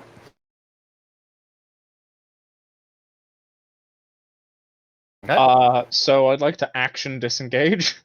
Okay, so you're able to get you. I Being blindly aware of trust your my situation, it's instincts. just like, and you rush backwards, hearing the of the sounds of the thing, whatever it is, just throwing acid at you in your wake. Running across a narrow bridge of lava while blinded. I mean, what could possibly go wrong? I could be eaten. I could be dissolved and eaten. No, so I'm gonna go there. So just moving diagonally. Yep. So that was action. I would like to. I don't know if this would count as a bonus action. Swap to my Warhammer and Shield. No, that would be a free action. So you drop the Okay. weapon you're currently holding and you just pull Yeah. out the other ones. Fair enough. So that takes my AC back up. Let me have much I can do as a bonus action. Oh no, I'll go with a 4th level spiritual weapon. Okay. So that will be that. So that's 2 extra D8. Your spiritual weapon.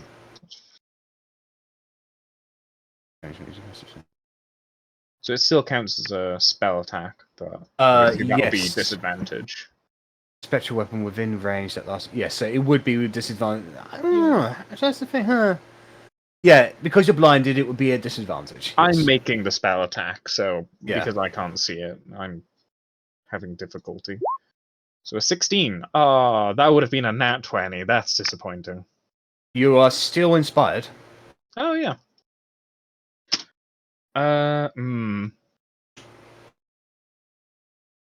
No, I'm gonna save the inspiration for the con save. Okay. So I'll 16. So 16. So the spiritual weapon comes into existence and flies into the failure, and it's odd. You've never seen a ethereal-like thing be swallowed by this thing and then come out seemingly damaged. I'm just like, So it's something feels wrong.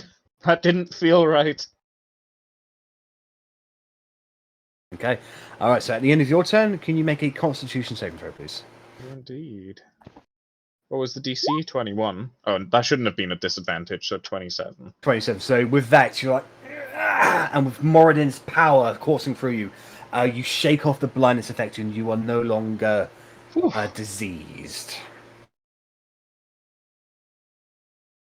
That's me.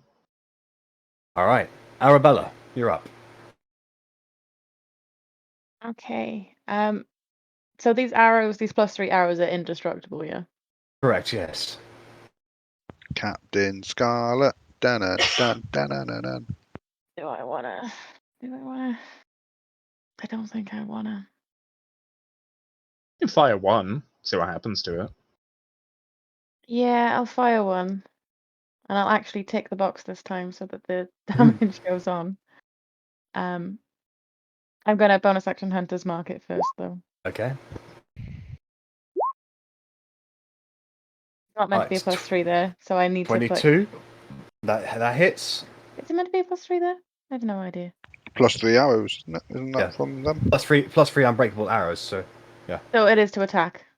yes, that's right, and damage Okay, as well. cool. Okay, I have no idea. It hasn't added it to that, so it'd be 18, and then the Hunter's Mark Okay. would be a 6. Nice. 24. 24.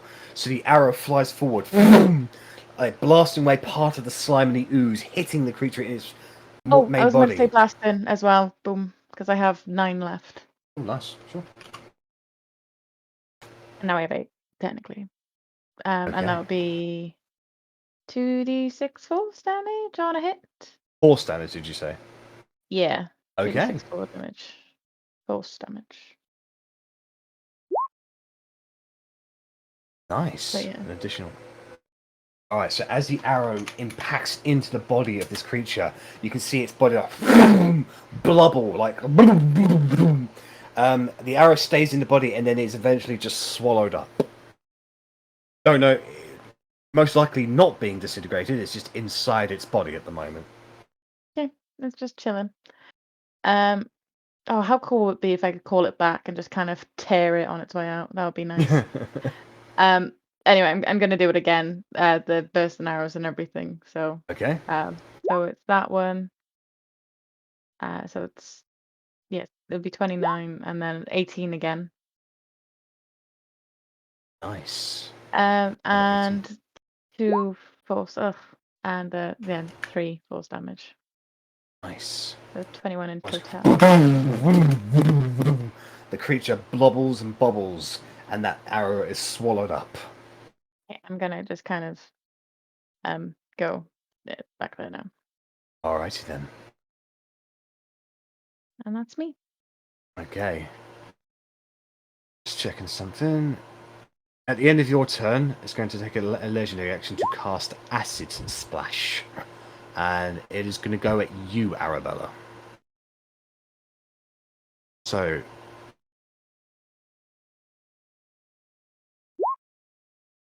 can you make a dexterity saving throw, please?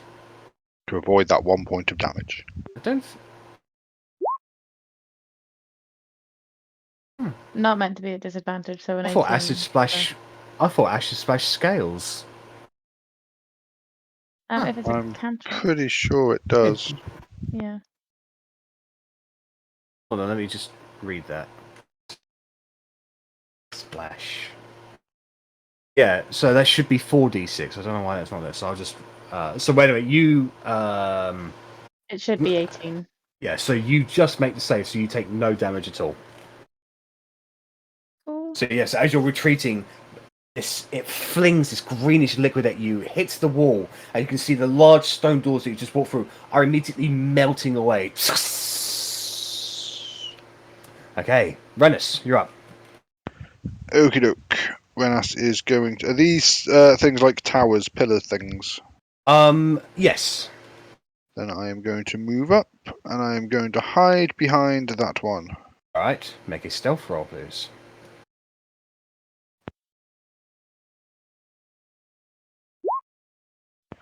Surprise, surprise, 28.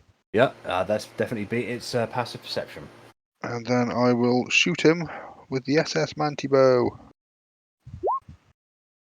For an 18. 18 is just a hit on this creature. Yeah. So take 56 of piercing damage. But it is non-magical.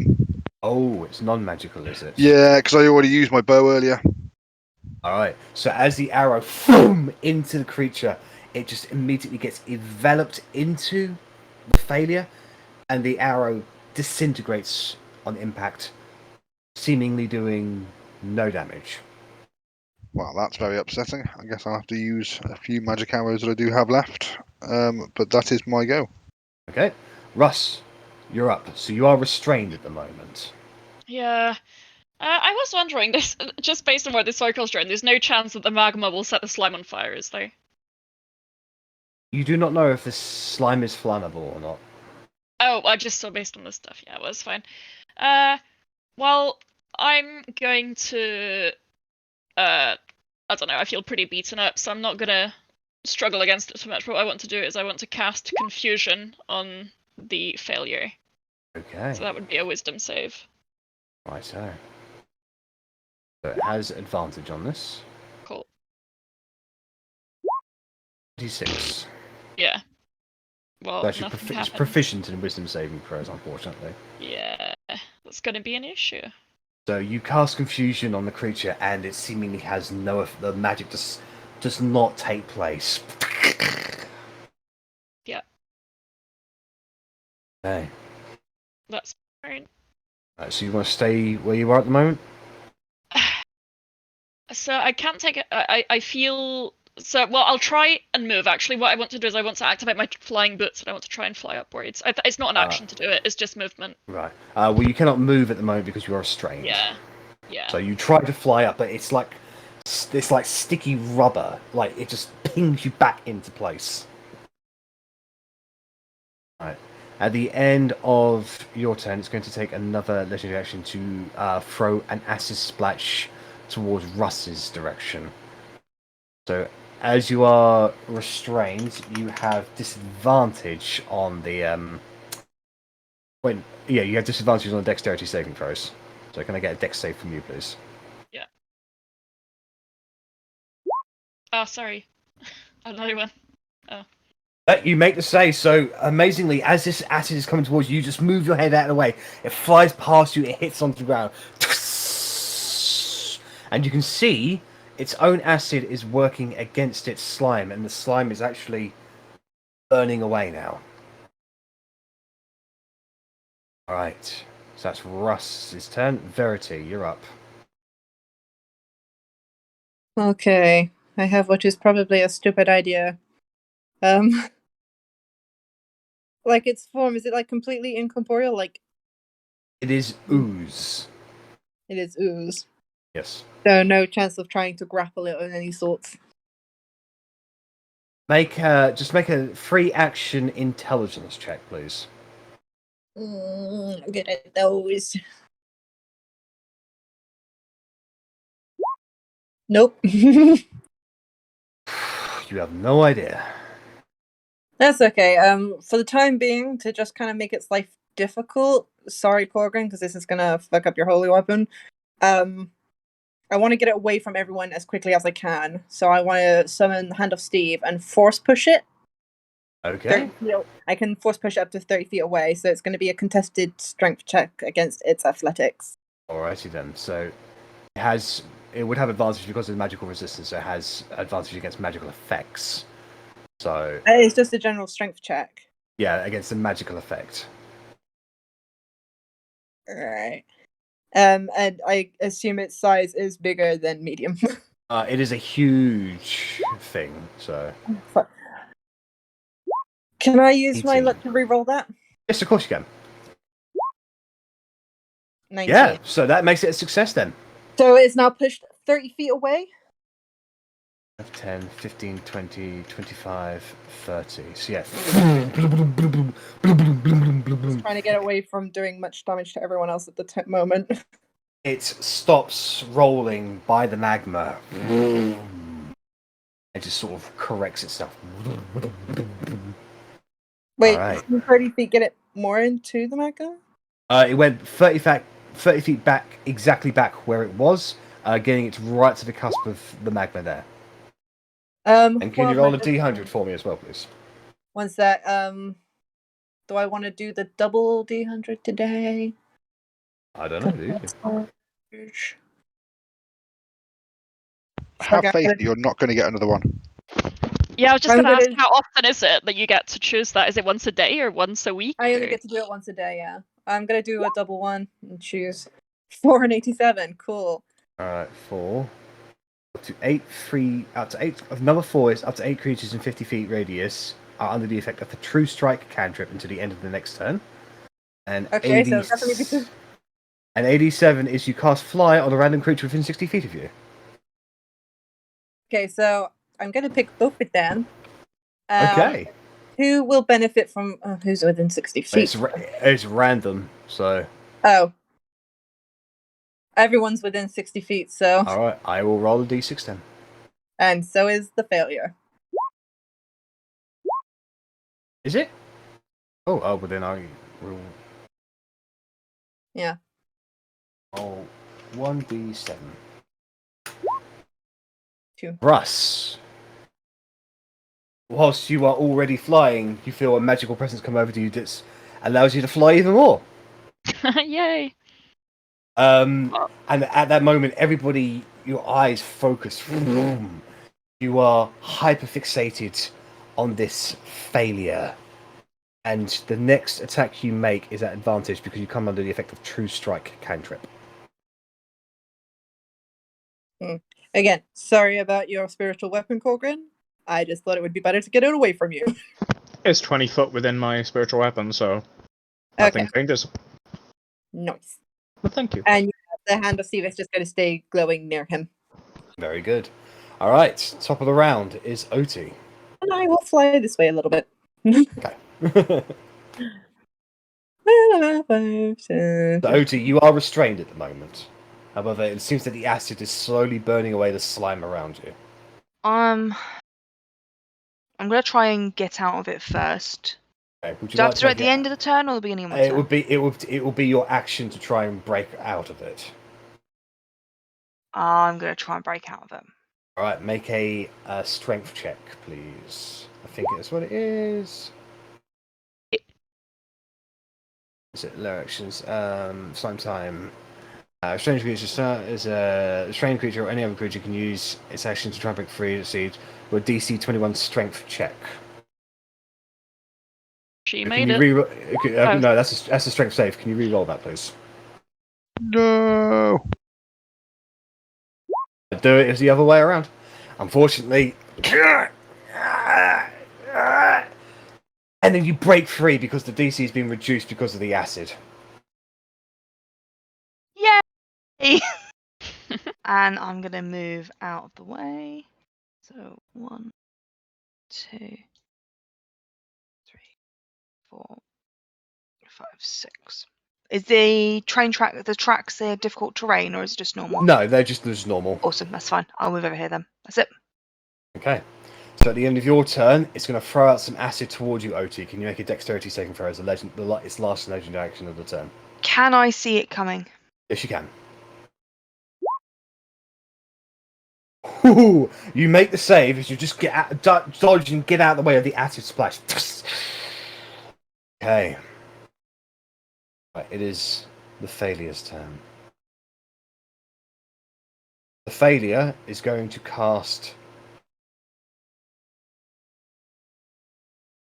1 second.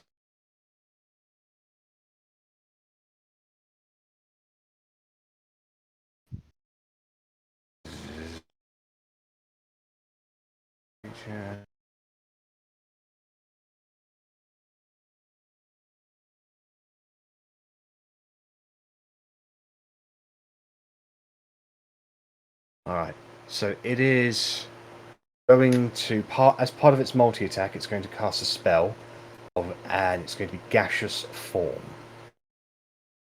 As you see this blob become a blobby mist.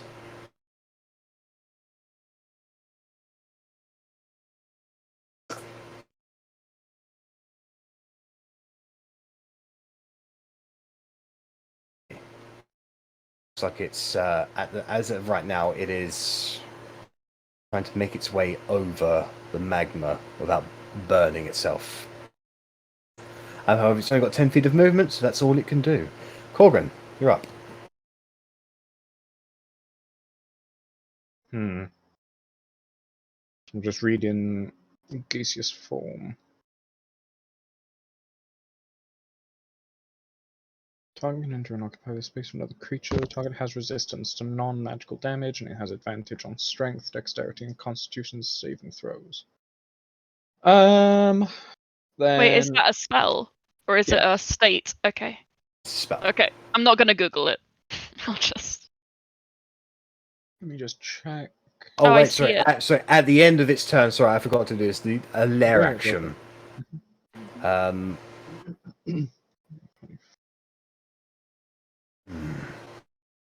Actually, because it's a gaseous form, it can't do anything because all of its lair actions come from its body.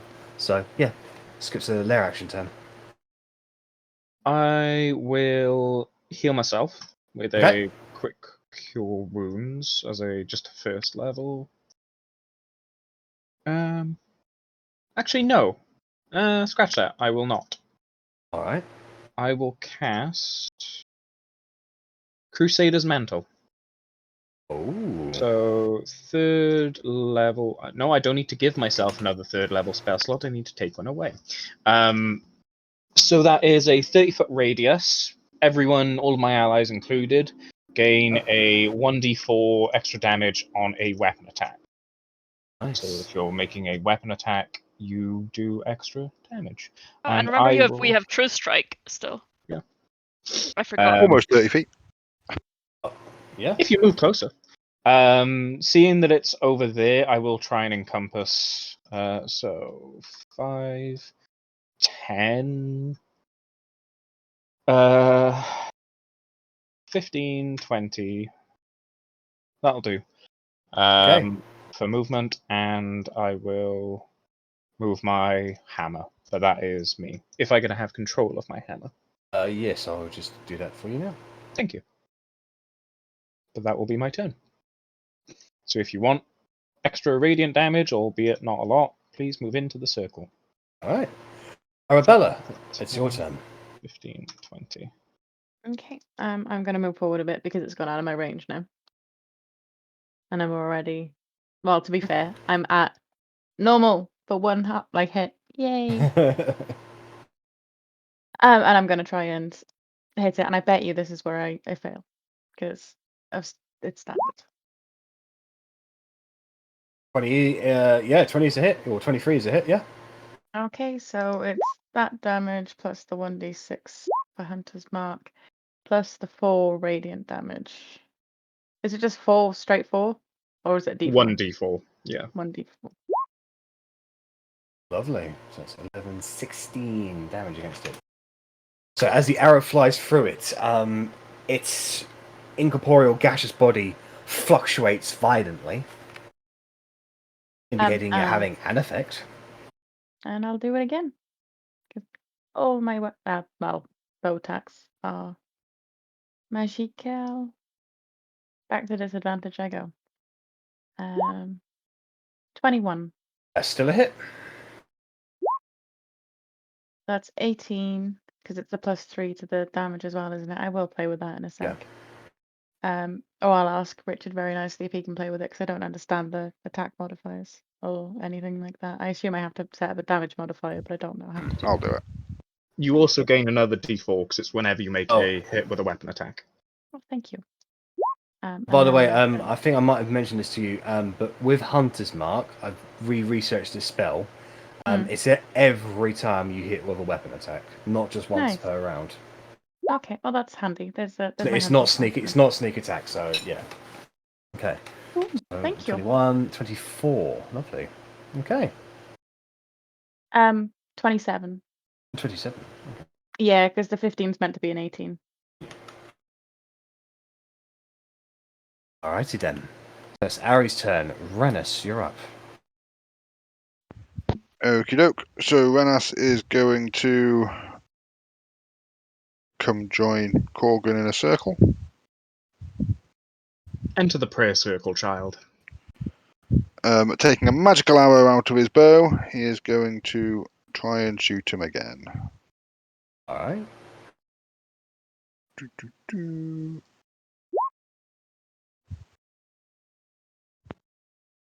20 to hit in his 20. gaseous state. You have advantage because of True Strike. Even better. Still a 20. Hits.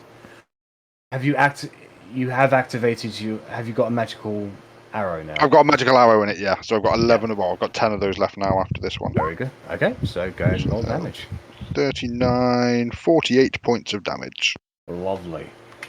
This particular area, as it passes through, you can see the ball reacts very violently towards the gas kind of like almost disperses itself before coming back together again. Plus 1d4, Rich. Oh yes, sorry.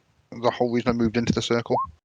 Yeah, I take an extra 4 damage. Why can I imagine just Rennas being like, no, fuck the divine magic, like damage. I just won't take it. I'd rather do less damage. It is Russ's turn.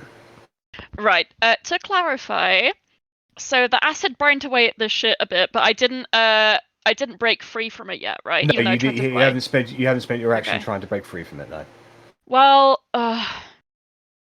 honestly, I'm still not gonna do that. I'm just gonna try and ruin its day and just see what happens. I'm going to cast Dispel Magic at it and try and make it fall into the lava because I don't care anymore. Nice, good effort. What level are you casting that at naturally is that your warlock I mean, thing? it wouldn't have upcast it, would it? No, I don't know. Yeah. No, because It's not a warlock spell. no, Korgrin, the slime isn't on fire at the moment, so there's no damage from the slime time yet. Oh, I thought Yeah. it did it anyway. No, Fair it's, enough. it's the flaming slime. It's the flaming slime that when I must have just missed that then.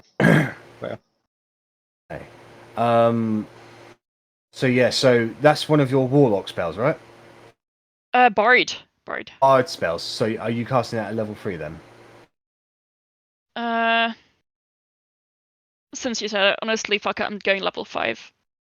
Really? I don't know, just in case he's upcasted like some idiot, because I hate him. So as you cast Dispel Magic at level 5, the gas stops, and the creature becomes whole once again, and falls into the magma. And you can see it, like, imagine, have you guys ever seen Terminator 2 when the thing falls into the lava, it starts thrashing around? That's basically what it starts doing, as the whole thing immediately erupts into flame itself. Okay. Is there like a specific rule for lava damage as well? There is, yeah, and I'm just researching it. No, I'm just gonna sit in my slime otherwise, just kind of chilling. I'd probably just sit up and cast, like stick my hand out and do that, and then lie back down and kind of make slime angels. I'm pretty sure this is how Richard's paladin died. I want you to roll 10d10 for me, Russ. Me? Okay. Yeah. Nice. That was good.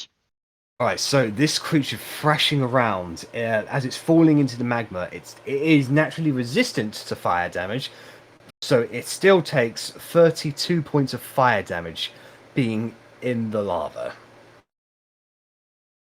As you can see, its natural regenerative properties have been silenced because of that. Alright, so it is currently in lava. Verity, it's your turn.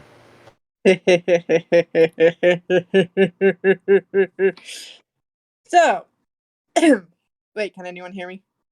Yes, we heard your maniacal laugh. Yes. So for my action, Mm-hmm. like doing a spell that's an action, it doesn't break concentration on a spell, does it? Unless Not it's another unless- concentration spell. Okay. So for my action, I'm going to cast a guiding bolt at it. Okay. So Well, you I'm still gonna have- give it half cover because it's fallen down into the magma at the moment. Spell sniper, so I ignore cover. Oh, there we go then. You are such a broken build. How do you feel? 17. Do you have inspiration or anything like that? I'm contemplating whether to use a luck or not. We Don't know. you have advantage from your own true strike? You do. You are under the Ah. effects of True Strike. Cool. 27 is a hit. Okay. Oh god. Guiding bolt. So it's just a regular level 1 guiding bolt, just a humble little level 1. So 4d6. Yeah.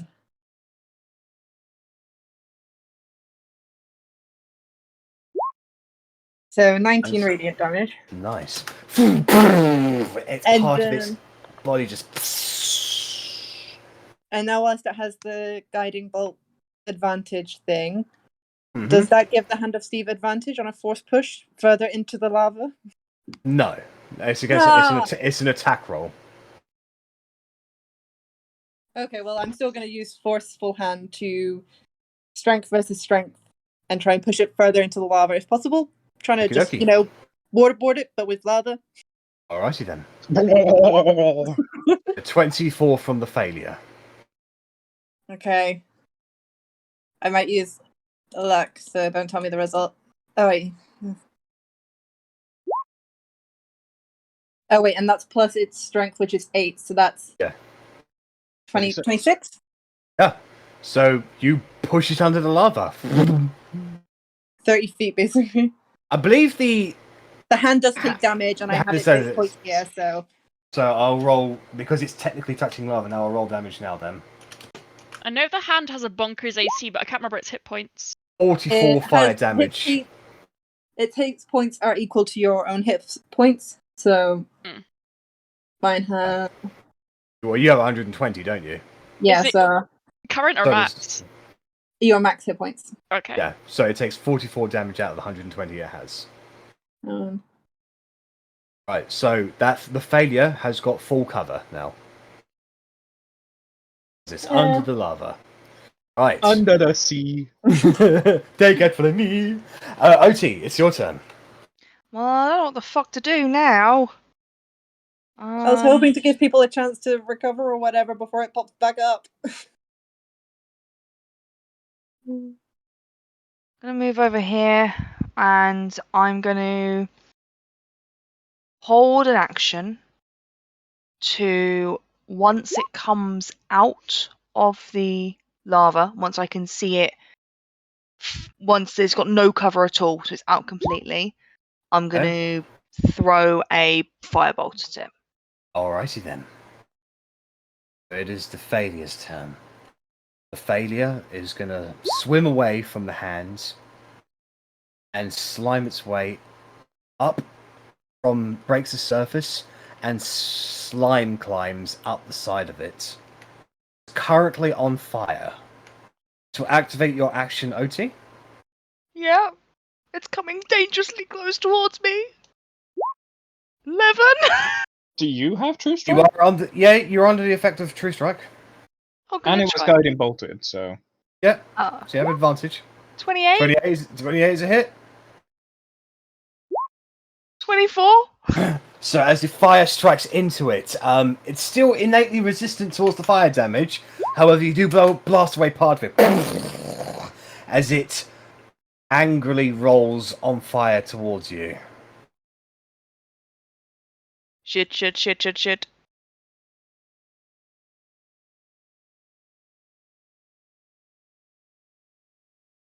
Verity asks if it takes lava damage at the start of its turn. It's already taken the lava damage from basically the moment it touched it. If it stayed in the lava, yes. Okay. Alright then. So, because it is on fire. Whoa. Oh no. So it's going to lash out with its 3 acid lash attacks against you, Otti. Does not have advantage on this. 2, 31 and 24. They all hit. 7, 22 and 21. So it's 43. That's 70 points of acid damage against you.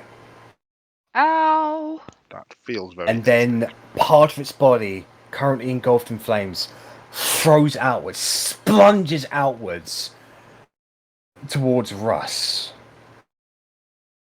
Yeah. Can you make a dexterity saving throw at disadvantage, please? Cool.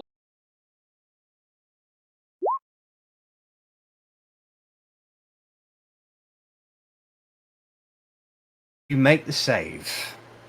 You're able just to avoid this blackened, flaming slime.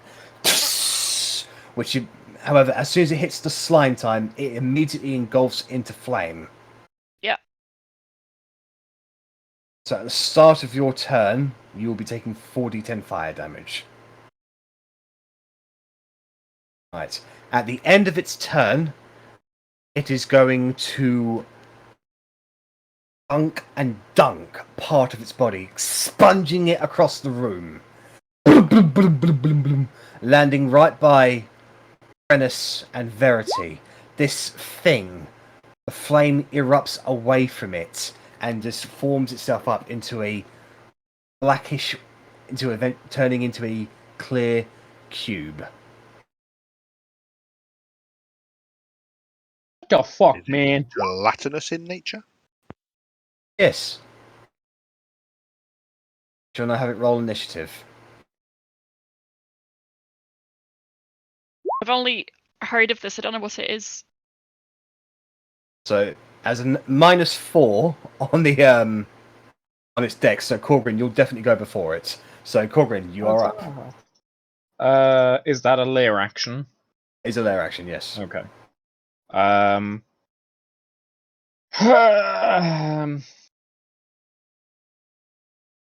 Let me just move this. Move this. So 5, 10, 15, 20. It's getting there, guys. My hammer's floating across the lava.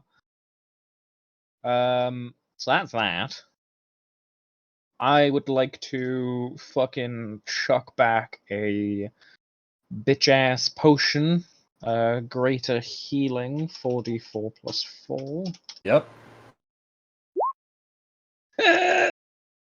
I mean, 4 and a 1. It could have been worse. So, really healthy 27 hit points. There we go. As an action, I will just cast a guiding bolt at the gelatinous cube. Okay, make a ranged spell attack, please. Am I still under the effects of True Strike? Because I haven't made an attack. No, that ended at the end. It only lasted for 1 round. Right, okay, fair enough. So yeah, so that's no longer in effect. No worries. So just a spell attack. I think 25 a is a hit? 25 hits. Yeah. Yeah, it does. So 46. 11. Yeah, it's expunges part of its body to get rid of the affected radiant part, which disintegrates on the floor. And then I will move just 5 foot to the right. No, I'll go. How many steps is that way? 5, 10, 15. No, that'll do exactly. So I will move and stay there. Okay. Alright, at the end of your turn, it's going to take a legendary action to do Corrupting Touch against Otti. 31. So that will hit. Yes. So you take. Does it take 2 legendary actions if it says it costs 2 Yes, actions? it costs 2 Okay. actions. So you take 19 points of poison damage, and you are poisoned. And almost an area of effect starts expunging off of you.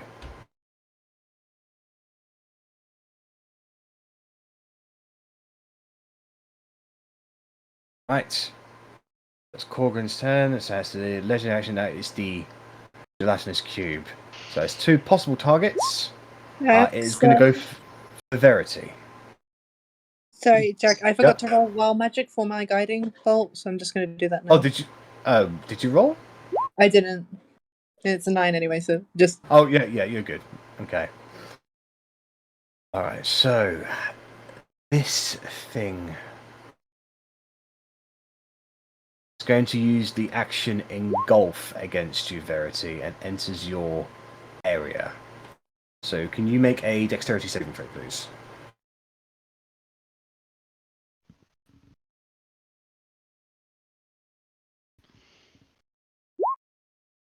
You make the save. You see it coming. You're able to dock and get your broom and just sort of fly away from it quickly. So you appear 5 feet there, and you are not engulfed. All right, Arrabella, it's your turn. Okay, so that one is like immediately attacking people. Yes. So I'm still gonna keep going for that one. Yep.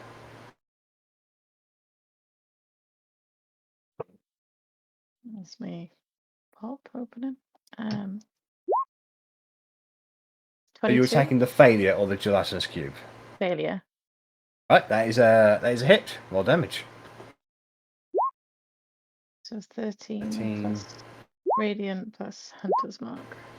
Oof. 17 points of damage. Disappears into its body. It still hasn't added the 3 to my damage. So that should be Okie dokie. 16, 20 altogether. Okie dokie. I'll see if I can add that because it looks like I'll add it in a sec. And I'll do it again. All right. 23 is another hit. So that it is should be 18. Plus radiant plus hunter. 22. Oh, that's 22. Lovely. You can see part of its body just sort of blast away from the whole impact of it. And you can see some of its eyes are actually falling out of its body and disintegrating onto the floor now. Right. That's me. Okay. At the end of your turn, it's going to take its last legendary action to do 1 acid lash attack against Otti. 33 will hit. So Otti, you take another 19 points of acid damage. Okay. Right. Alright, Rennas, you're up. Okie doke, so Rennas being within the magical circle of magicalness is just going to shoot the failure with another magical arrow. Alright.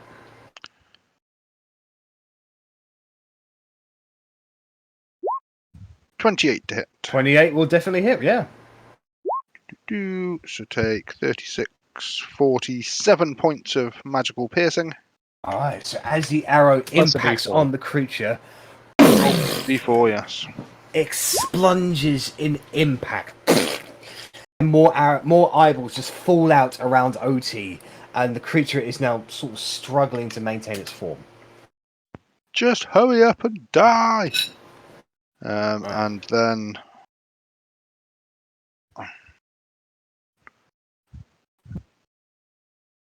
I'm going to move up to here to be available to help Verity if she needs it. I imagine she's Alright. probably got her own way of escaping gelatinous cubes.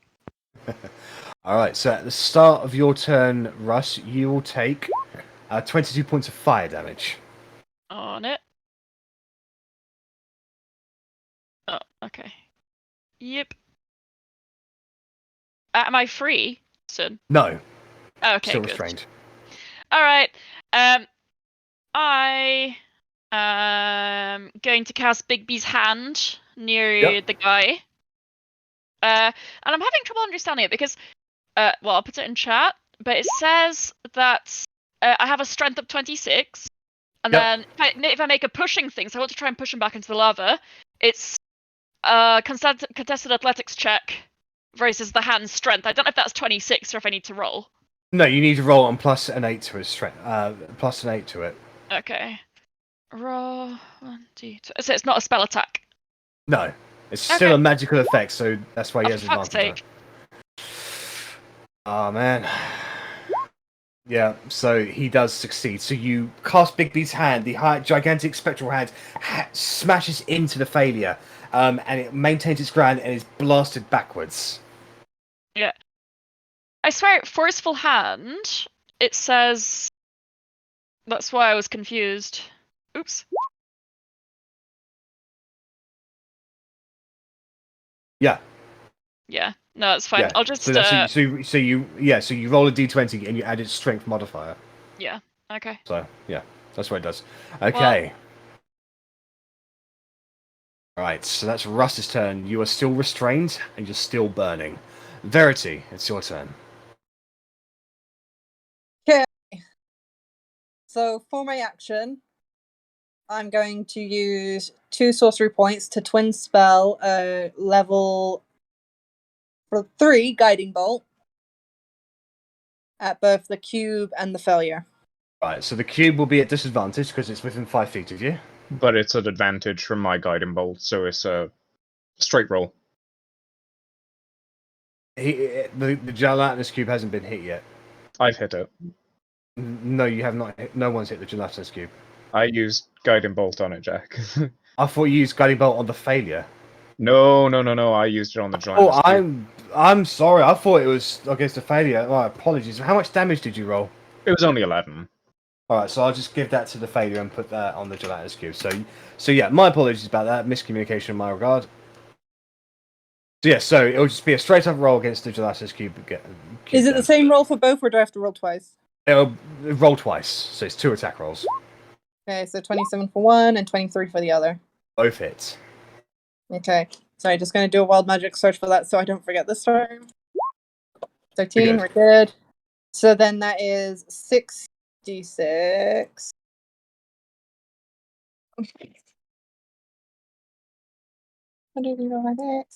Oh.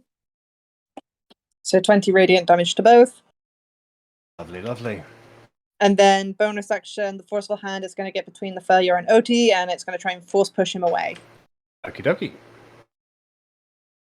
Which again is 1d20 plus 8. Why do I roll ridiculously low for the bosses? I don't get it. The mooks, I roll ridiculously high. But yeah, you push him 30 feet away from Otti. So 5, 10, 15, Preferably 20. like in this direction so Korgrin's hammer can still get to it. 5, 10, 15, 20, 25, 30. Okay. So yeah, the hand comes along, swoops past you, Otti, whacks into the failure, blasting it across the lava, and rolling and melting inside the middle of the island again. Yeah, because from there, Korgrin's hammer can still get to it. Yes. All right. Otti, you are no longer within 10 feet of the creature, so you won't be taking any poison damage today.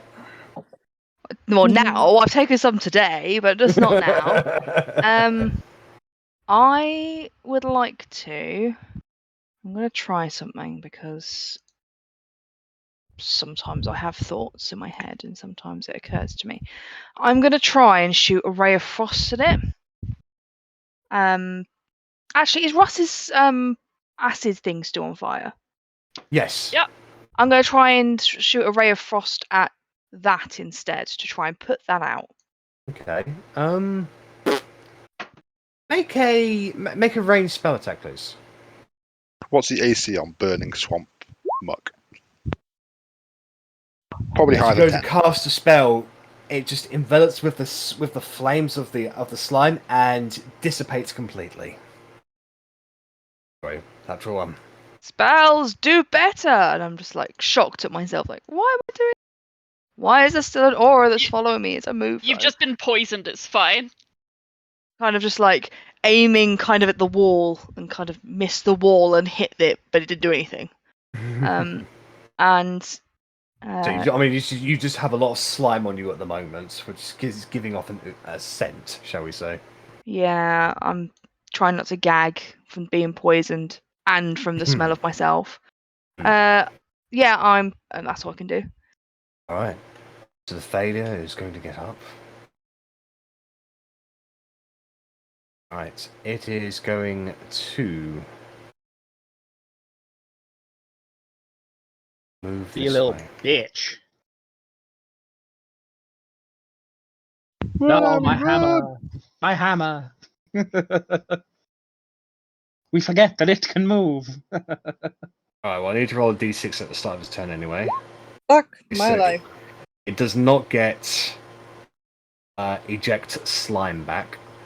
So it is going to cast its second contagion on Arrabella. So 24 to hit you. 24 hits. Okay. So as it hits you, you begin bleeding uncontrollably. Every wound you have that have had recently opens up, and dark, blackish blood starts expunging from it. You shake horribly. You've got disadvantage on Constitution checks and Constitution saving throws, and in addition, whenever you take damage, you are stunned until the end of your next turn. Okay. I'm going to imagine that's coming out of my eyes, ears, and nose because I have taken 0 damage. So, Right, and it's going to unleash 3 acid lash attacks against you. cool. I'm going to use my reaction to absorb that. 17 on the first attack. Meets my AC. That is 24 reduced to 12. So you use your reaction to stall that, but then from taking the damage, you are then stunned because of contagion. So these next 2 attacks are at advantage. I still absorb them, so I thought Azor's elements only affects last one until attack. the end of my next turn. Okay, they're very good Yeah. then. 28 and 25. Yep. If you are stunned, these instant crits, I don't think so. I think that's unconscious. No, so yeah. So 22 reduced to 11, and 25 reduced to 12. 24, so it's 35 altogether. Yes. Okay. Alright. Korgrin, it's your turn. Apologies. At the end of its turn, a lair action takes place. How dare you, Jack? Failure will slime a square area of ground you can see within the lair. An area of can be up to 10 feet on a side. The slime lasts for 1 hour.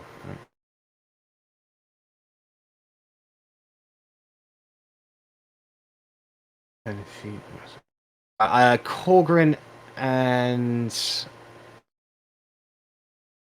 just Korgrin, can you make a dexterity saving throw, please? No, if it's a DC 21, I'm never going to make this. Natural 20. Might... You overestimate my Okay. ability to crit on a dex. No. So, a wall of slime erupts from the body and splunges towards you as it sort of washes over you. Korgrin, you slide away in an uncontrollable direction. So you go sliding right into the wall. Could have been a lot worse. Yeah. That could have been 10d10 worse. Never seen you move so fast. Okay, so that's the lair action. So it is Korgrin's turn. I'd like to Kamehameha wave this bitch. All right. And I will 3rd level Guiding Bolt. It hasn't been hit yet, except for the last hit was Verity's own Guiding Bolt, so this should be at advantage. Yes. Yeah, yeet!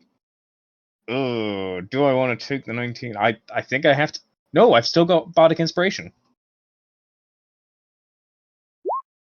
Yay! That's a hit. Roll damage. Yay! So that is 6d6. Do it die. No. You Uh-oh. hit into it. Its regenerative qualities are definitely being halted at the moment, but it's still functioning and dissolving. Okay. I will action surge then. So firstly, I will move my hammer. 5, 10. I don't know if that counts as being next to it. Where it is now. If not, I can just move it there. Yeah, that's fine. That's fine. So I will strike with a hammer first. So Okay. advantage from my own guiding bolt. Spell attack. 22. That's a hit, yeah. 3d8 plus 3. Yeah, it's 2 levels higher. Ooh, Nice. spicy. So it strikes into the side of the Fey, and it just kind of collapses inwards, bounces it back outwards as the whole thing goes. More eyes plop out of it, looking damaged.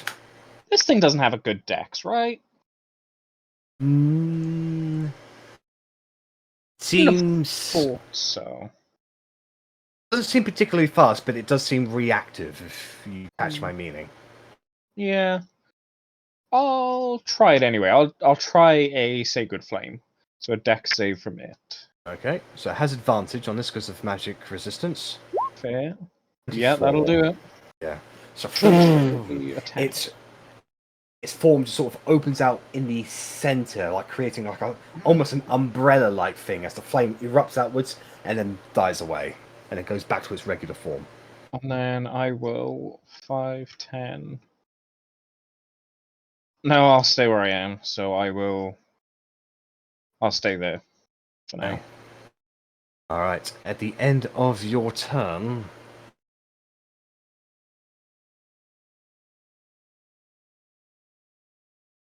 it's going to take 2 legendary actions to do Corrupting Touch against Arrabella. So 31 is a hit. It's 22 poison damage against you, Arrabella, and you are also poisoned. The slime erupts onto you, creating a small little aura on you. Getting that down to 11 from the. Or was it Might be. acid? It was acid, and I can only absorb one Right. type with Gotcha. it, unfortunately. It's Couldn't a shame tell it's who not it was. absorb all elements, but it is a Yeah. level 1 spell. Yeah, it's the triggering damage type into the start your next turn, yeah, so yeah. Alright, so it is the gelatinous cube's turn. So the gelatinous cube is going to throw a pseudopod at Verity. 22. I believe that'll get you. That hits. So you take 9 acid damage, and then it splunges away. You can have an opportunity attack against it, Verity.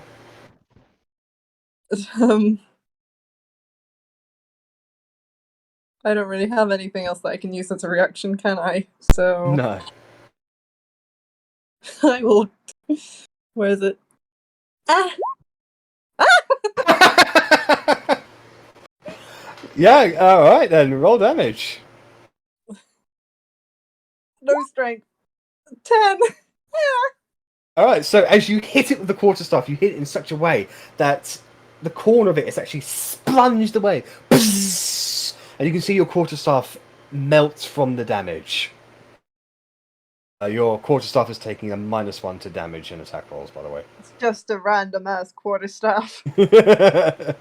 I'm just there like, all my natural 20s are being wasted on stupid shit today. Alright.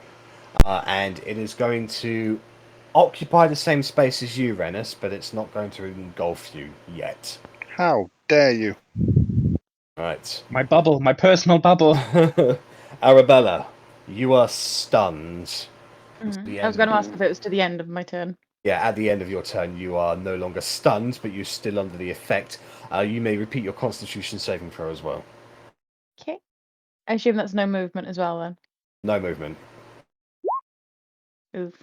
You are still under the effect of the bleeding pain. Okay. All right, Rennas. This cube is on you, and it's trying to absorb you into its body. I would like to dive out of its way. Okie dokie.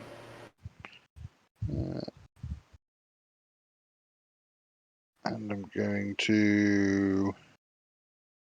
Yeah, I'm going to bonus action disengage. Okay.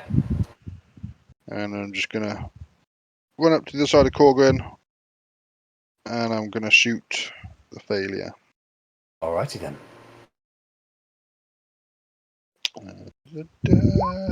16. 16. The arrow just flies inside the body of the failure and seemingly does no damage. It's just the body just absorbs it. Wow, that's remarkably annoying. Sorry, man. And then I'll use my last bit of movement to just dive round that corner. Okay. And that's me. All right, Russ. At the start of your turn, you will be taking. Sorry, let me re-roll that. 19 points of fire damage.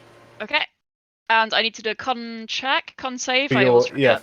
yes, for your big abuse hand, yes. Yeah. So AC 10. 19. Do I need to do a con check for mine from when I got? Was that? No, I yes, wasn't. you I do. wasn't at disadvantage, but still. Unfortunately, natural one. So yeah, because of the fire, you lose concentration on your hands. That sucks.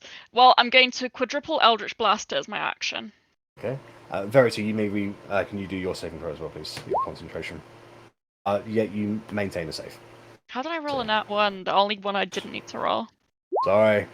All right, yeah. Go ahead and roll. Only one hits, unfortunately. You just it just gets absorbed into the failure. One of them actually hits the eyeball, blowing it apart and creating a shockwave that splunges off part of its section onto the floor. Yeah. Right. Okay, at the end of your turn, it's going to take its last loading action. Korgrin, can you make a dexterity saving throw, please? Oh yeah, I do those in my sleep. I do dear. them in my sleep, so that's why it's a 1. And Korgrin just falls asleep. 4d6. I'm a dwarf. so- I'm like 7 years old, you know. So, Korgrin, you will take 10 points of acid damage. Oh, owie. Alright. Verity, it's your turn. Fucking kill it, Verity! I'm trying. After this, I'm probably gonna have to go. So level 3 guiding bolt. Ah. 14. That's a wild That's magic 14. check. 30 is definitely a hit. And then that's 6d6. 3d6. 6d6. Roll. Come on, max damage. Well, damn you. I'm gonna 18. spend sorcery point to reroll 4 of those. So take away 6, 7, 8. So take away 8. Okay, So it's so 10 plus 13, so 23. 23 points of radiant damage. Alright. So, you duck around the corner, Verity. You see this creature. You bring up the hands. You fire across the guiding bolt. As it hits into the failure, it absorbs it, fluctuates. How would you like to kill this creature, Verity? Yes. Hey, I just want it to like explode and gore and eyeballs just land on everybody. Except Yeah. me. Yeah, it just goes. Acid flies everywhere, covering the entire room. Hopefully not dissolving everyone. Unfortunately, its Death Blast has an area range of, I believe, it's 120 feet. I'm gone. I'm gone. Definitely everyone. Alright, so I want everybody to make a... this is me, a dexterity saving throw, please. I imagine I'm at disadvantage I'm due to being gone, slimed. Verity, you Have make I it. taken any damage yet? Yes, you've taken loads of damage. As in this turn, like since I last became unstunned? No. Okay, they're just checking for the dexterity because I had a Yeah. feeling that. Okay. I'm going to If- use Abominable to re-roll that. Okay. It's one better! Hey! Yeah, so the unbreakable arrows that were within its body fly off in random directions past, like, Rennas, you just see an arrow just go right towards the where your head is. As the acid spills outwards into the lava and over the room, covering all of you.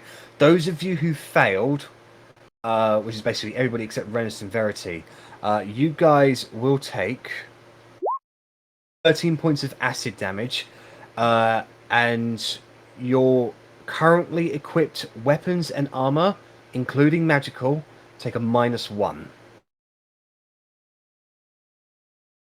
What?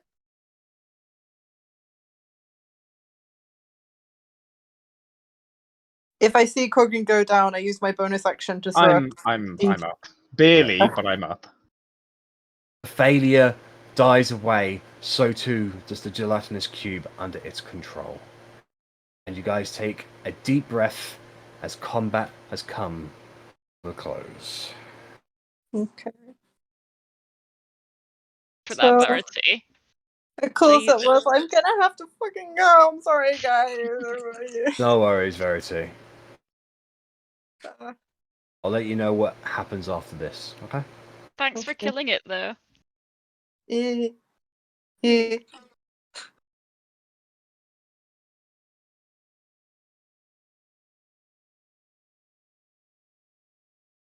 So many of you are covered in slime and ooze.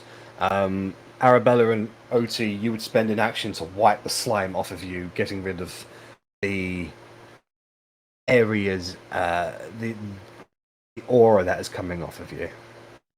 But Jack, I could have sworn that it said that when the slime caught fire, I'd be free after one turn or something, but then I couldn't find it in the chat again, so I got confused. I'm just reading it. Slime time. If the fire it burns away after one round. Oh yeah, you're absolutely right. My apologies about that. Okay. Well, that's fine. I probably, yeah. It only changed it for one round. Yeah. But, I'm free! And honestly, my first thing I'm gonna do is I'm gonna move over here. And I'm gonna do a 6th level mass cure wounds just to kind of get everyone feeling a little bit better. So I'm that... running towards it. I'm running towards it. Like, run, don't Oh do it, shit, where's don't do it, it's Otti? fine, I'm going. Korgrin, I also I need just- like Yay. fucking I'm gonna get my last hit five point back. constitution checks from you, or saving throws. How come? To be fair, it's only a minute, so yeah, your Crusader's mentor will go away after a bit.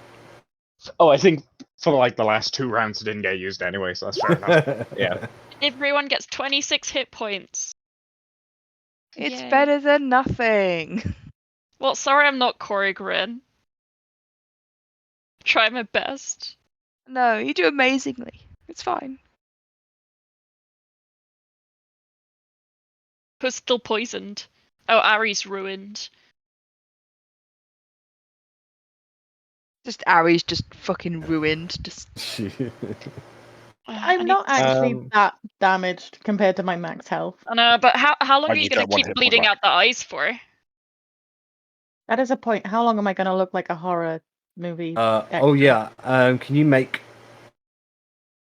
2 more Constitution saving throws, please?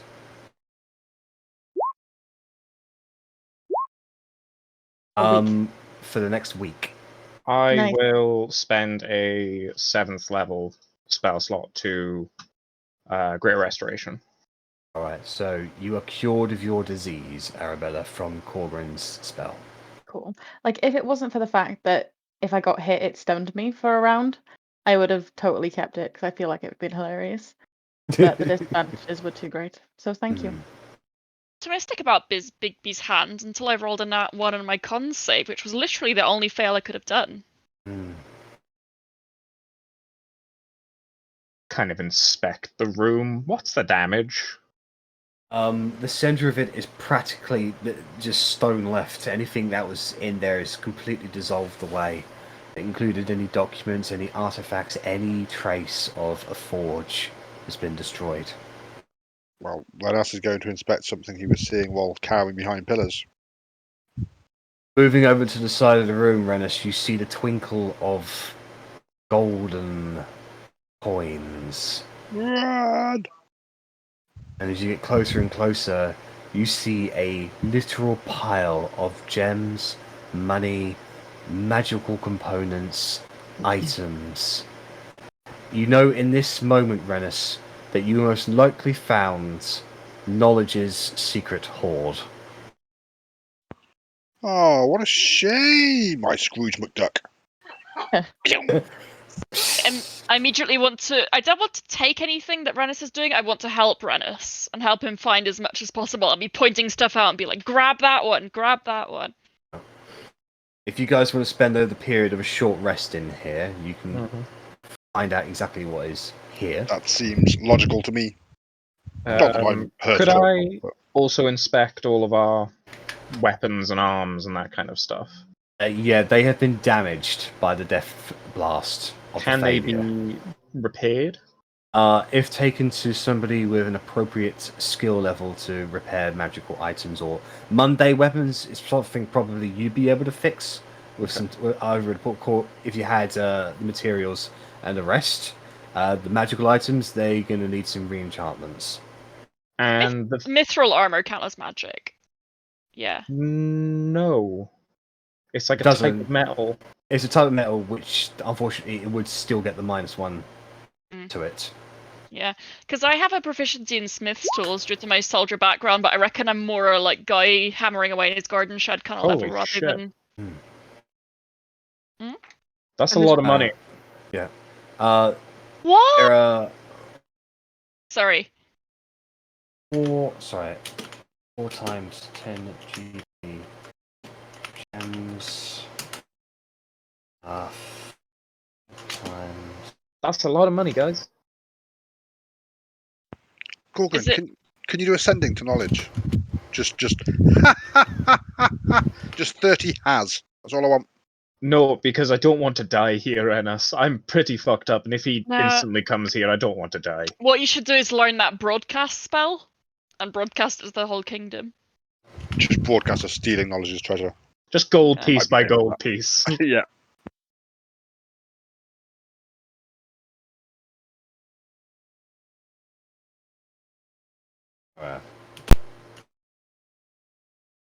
No, you take your time rolling our loot. That's perfectly fine. You make sure you get I'm not every ro- fucking thing in there. I'm not rolling it. I'm typing it out because I copy pasted it in the wrong way. I just don't want to bog it all down with incessant information.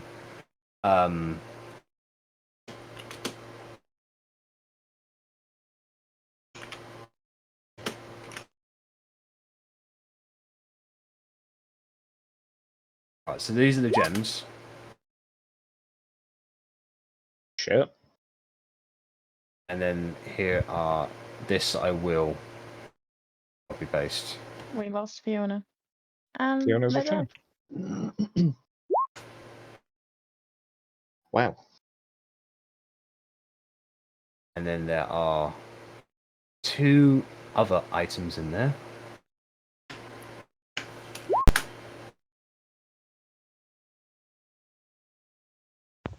Any objection to me taking the dagger? Add it to my collection. And there are 4 spell scrolls in there.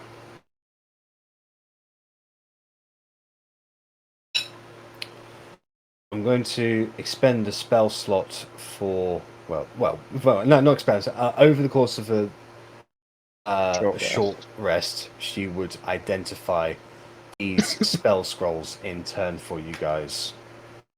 I've And also you're- got identify as well, so I'll do some Oh. and she does some. Yeah. So as you spend some time to identify these scrolls,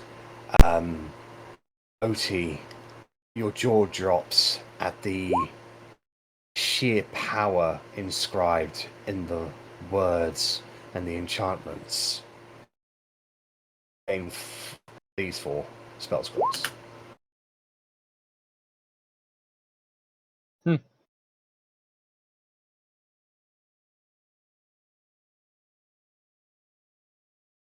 I mean, I can do this one and point to magic missile, but I can do this at like one really, really small thing. Do you reckon power word kill will work on Edgar? Probably not. It's a nice thought, though. It'd be an How epic final damage battle will- move. Just walk out, all stand around, stand up, lining up for battle. You have to Kill! have like less than 100 HP for it to work. So Yeah, I was gonna say it has a minimum HP and that can also be counter spell and stuff as well. yeah. That's a 9th level counter spell he's got to do. Though. Can we tell if any of the jewelry and stuff is magic, or is it just really cool jewelry? It's called jewelry that would be used for components in advanced spellcasting. Like pretty much everything here is a wizard's wet dream.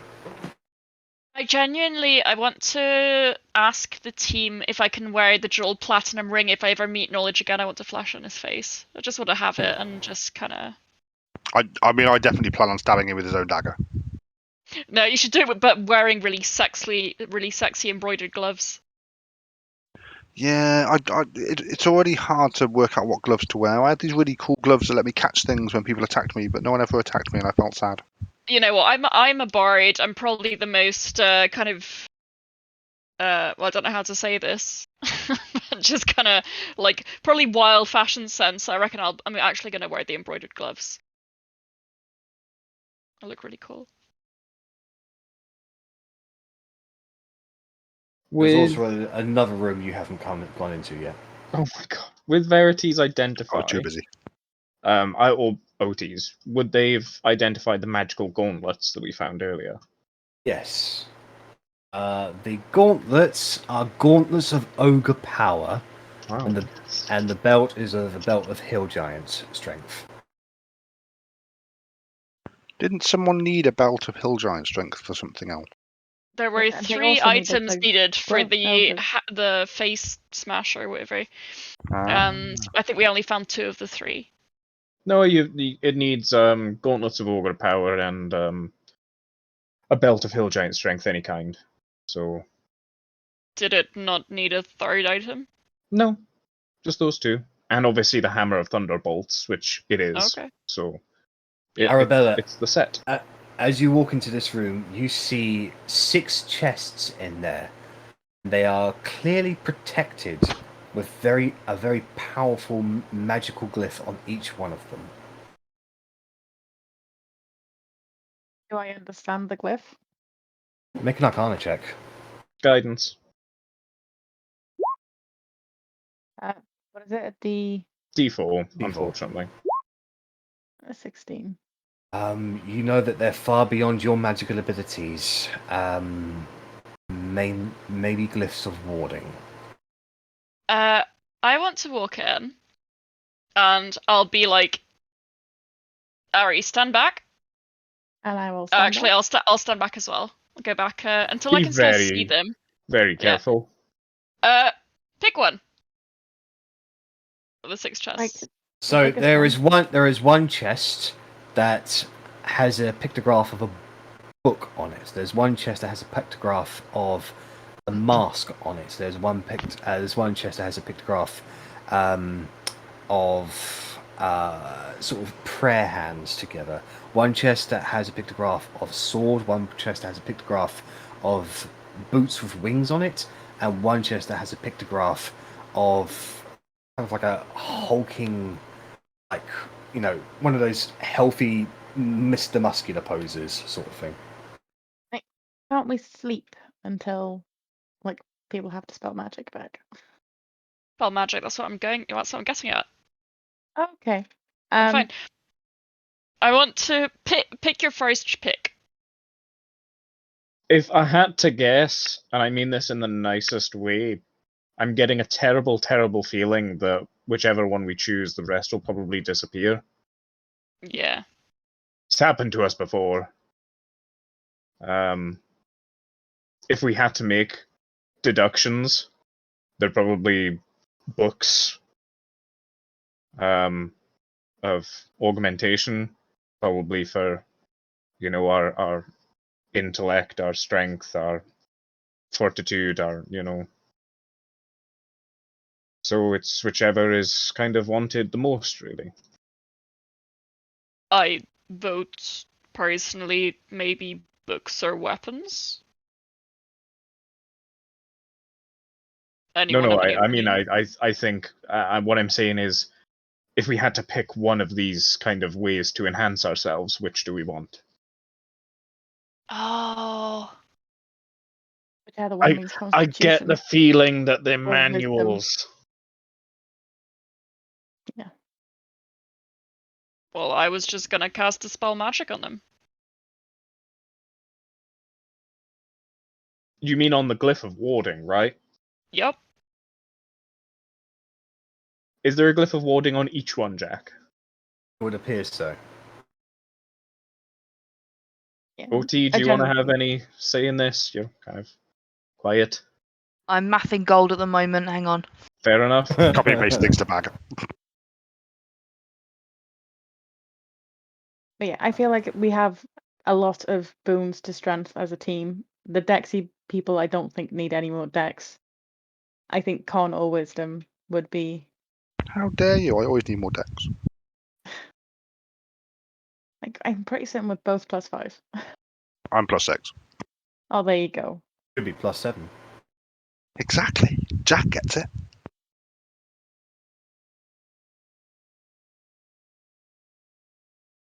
I mean, I'm going to vote in favor of wisdom, but that's, it's literally my whole Also, shtick. choose wisdom.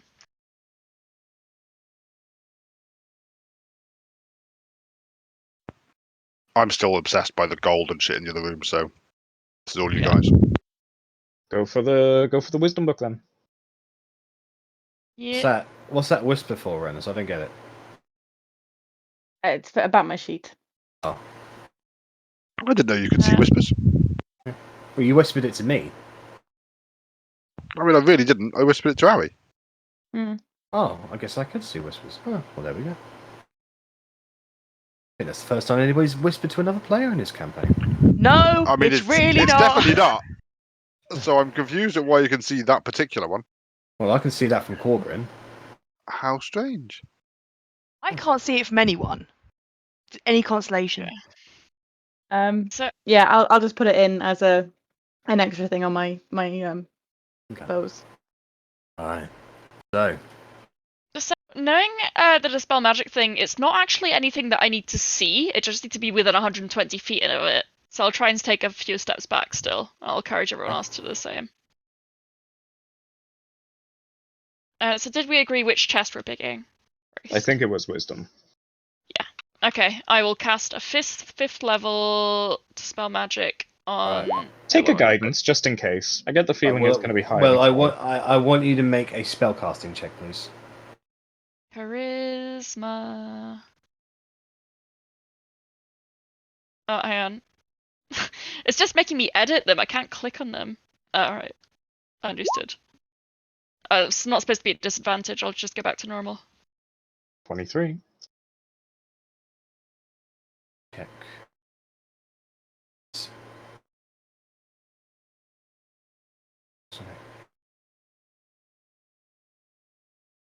Alright, so so 23. So as you cast a spell magic on the one with the prayer hands, the glyph on it disperses.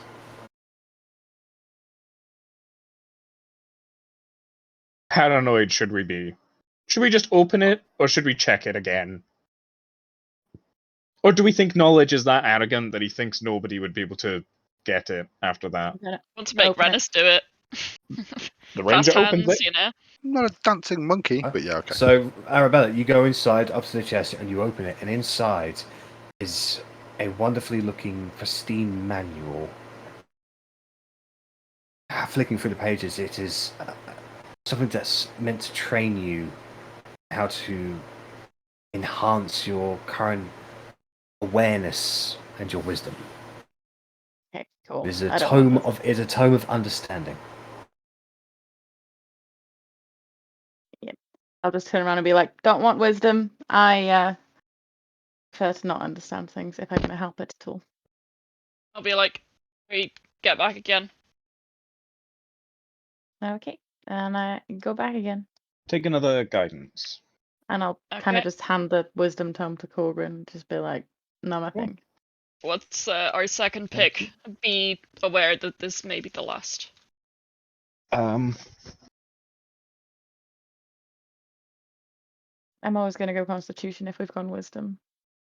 Yeah, I Discuss mean, it. everyone Yeah. benefits from that. I think that's a fair second. Okay, so this will be plus a guidance as well. Let's see. No, it's still a charisma check. What am I doing? It is a spell. It is a spellcasting check. So Fuck. Sorry.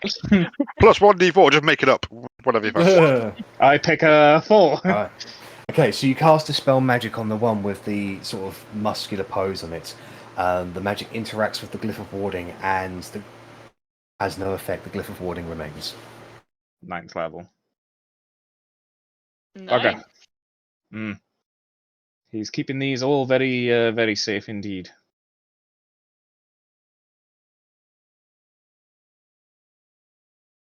What we need, I mean, can we like message Sex and just get him to teleport it, and then he could just look at it and nothing magical will work. We can go in and open all the chests. As nice a thought as that is, I don't quite think he's probably going to be able to get here. Oh, fucking useless. Sex is never around when you want it. Hey, sometimes you just Warden can't have spell. sex on demand. Do we want me to try one more time? So, like, just out of curiosity, I highly doubt it's going to work, but this is apparently I'm over carrying capacity, which I think is bullshit. But anyway, just looking at my character sheet, it's a warden spell. Hmm. I have an amulet against warden and detection. Oh no, it's detection and location. Devastated. I was hoping to Yeah. kind of just press it against the box. Hoping the spell would go. I mean, the boxes themselves are not locked. Yeah, but they no. I And I'm know sure nothing glyph of bad will happen. warding. I would be like, no, we're not trusting the fucking arch wizard to not booby trap his shit with incredible powerful magic. Like, considering we've now opened a box, though, if anyone is able to prepare like a transportation spell back, the other 5 of us could go open up the other 5, grab the books that are in there, and then go. And I'll just yell back to Korgrin. I'll be like, Korgrin, try again. Give me guidance. BB. Etchy! No? You've been guidanced. I'll try a 3rd level this time. Okay, please. That could be Nice. good, but I'll do a guidance anyway. So, alright, well, as Take you the cast 30. as you cast dispel magic on the one with the muscular thing, you can see the glyph of warding disperses. Look, this'll be a. Can you do it any more times? Or How many? 1. Fuck it, I'm shattered anyway. I'll cast Enhance Ability on Russ and choose not Fox's Cunning, Eagle Splendor. You have advantage on charisma checks. Okay, I'll go back in and grab the shit though from the con Okay. box. So, Sorry, very approximate words. yeah, so inside that particular box is another manual. Flicking through the pages, you can see that it's a gainful exercise to help raise one's constitution. Very nice. I want to pick the weapon one next though. Okay. See what that is. So you have advantage on this roll. Yeah. Let's try. You don't have a D4, just so you know. Yep, that's fine. Alright. So as you cast dispel magic on the one with the sword, you see the glyph of warding once again. Hang on, I'm just going in the room just so I can actually see it. So there's what, 1, 2. There are 6 3. chests. Oh, so it's not based on the visual of what's No. in here. Okay. No.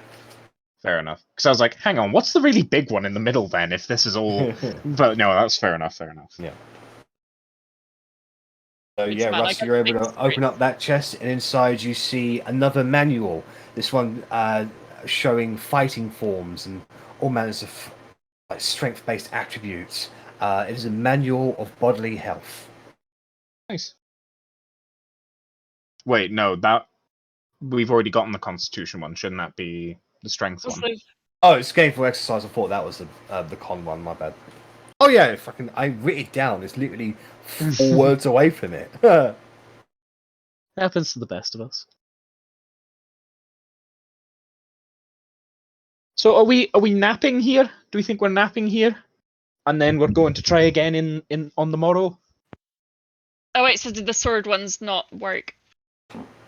Yeah, you gained the sword one. It was just wrongly named. That was Yeah. it. Strength. Yeah, but then what was the? Hang on. So bodily health, and then what was the Bodily- con one that we got? The manual for That con. was bodily health. Constitution was bodily health. Strength Yeah. is gainful exercise. So we've had wisdom, con, and strength. Yeah. So there's intelligence, charisma, and dexterity left. Nice. I should have gone for charisma. I want charisma. I mean, if we're going to... Does Verity have any spell slots left? I do, but you will be risking wild magic rolls. True. Do you speak the true? We can fight a Greasto or open. I think Verity's going to YOLO it actually. Verity can have a guidance. Regards to the one that has the mask on it. So that's she's probably the going- charisma then. Yeah. She's just going to open the box. This is something she would do, I imagine. And as it does, the glyph of warding activates, and she gets washed over with a spell. She needs to make a charisma saving throw.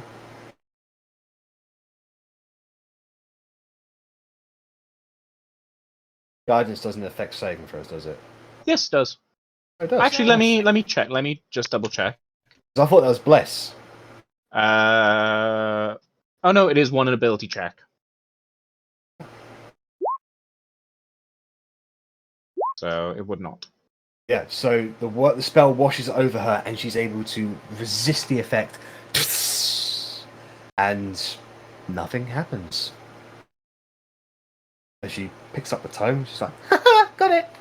She walks out with a tome of leadership and influence. Awesome. Feels like cheating.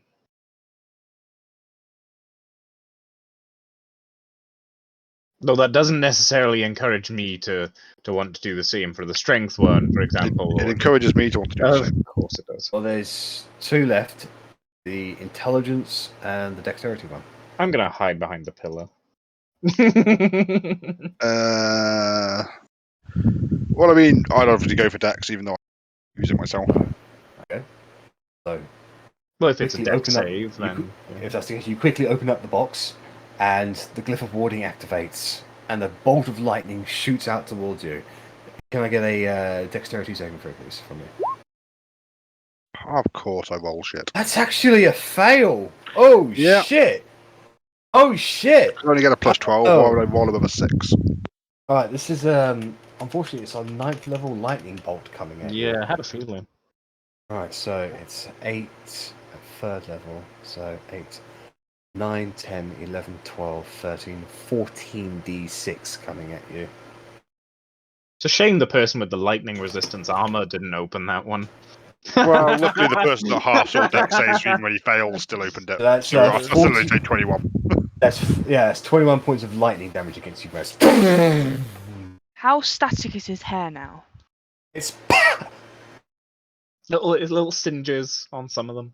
Much more importantly, is the book still there? yes, it is. Ah, well, that's fine. I'll take 21 points of damage for that. Wait, who the fuck is the smartest out of the lot of us then? We're all pretty thick as shite. Except for It's gonna be Otti, I OT. think. That's OT or who the most intelligent is. I go and open the intelligence. Ari You who's go to randomly open- really Do smart. you go to open? You go to open the intelligence one. I do indeed. Okay, so as you do, a spell washes out and comes over to you. Can you make an intelligence saving throw, please? Good luck. Chance. What the And fuck? you are. And you feel your mind come under a feeble-like presence that you're able to resist and break off. Fair enough. And with that, you're able to take out a Tome of Clear Thought. I obviously don't need it. I'm clearly intelligent enough as it is. What was the dex one again? It was lightning bolt. No, but Ninth what was the level. tome in it? Oh, a dex book. It's a manual of quickness and action. Yeah, the con one was protected by a harm spell.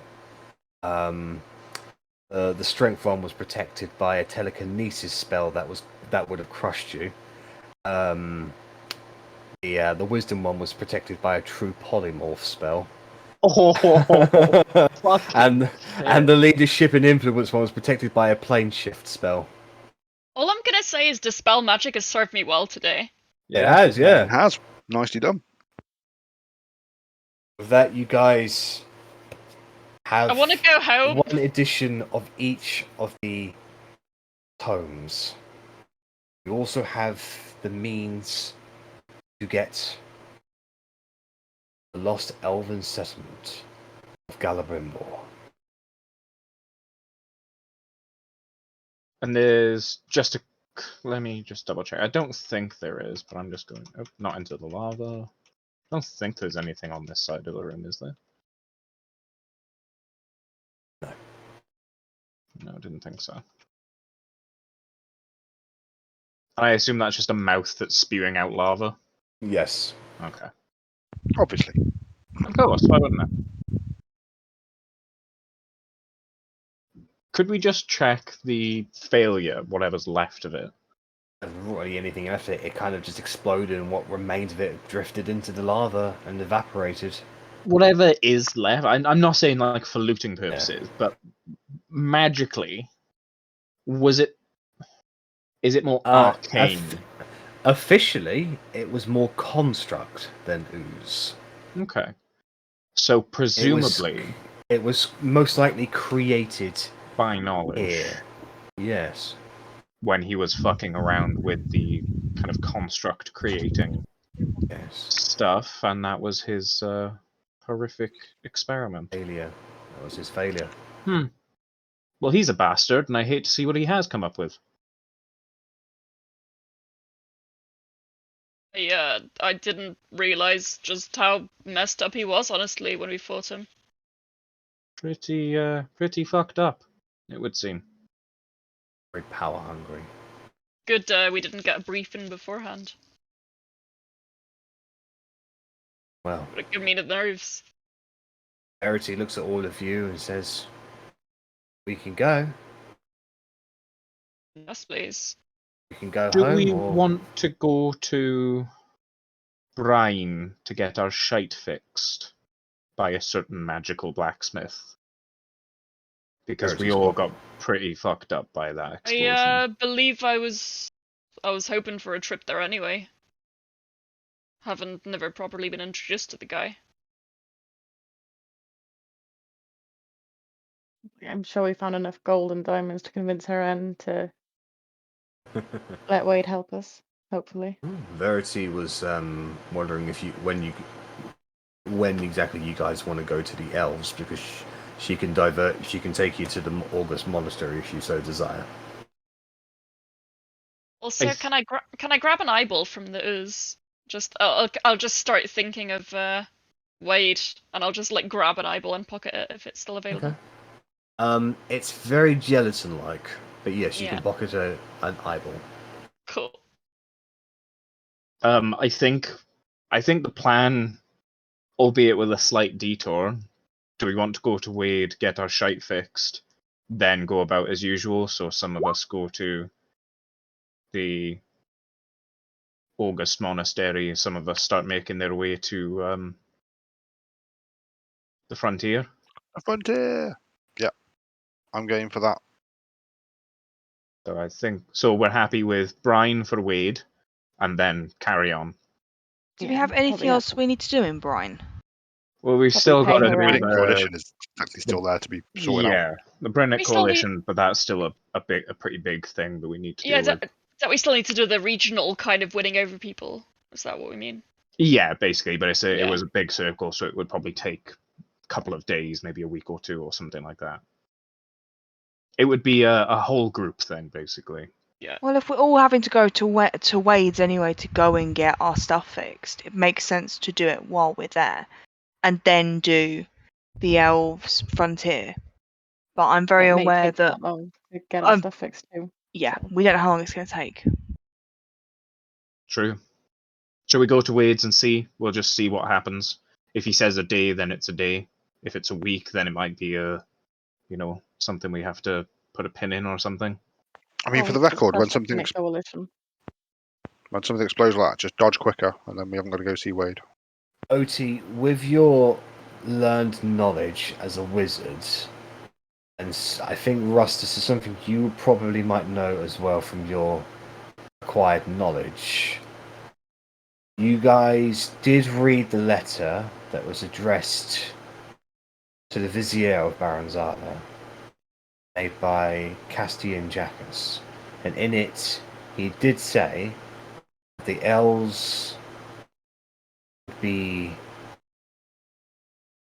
retiring, as it were, the Fey realm. And you two know that time in the Fey realm works differently. You could be gone for the blink of an eye, or you could be gone years. I mean, years would suck. We're in the middle of a war here.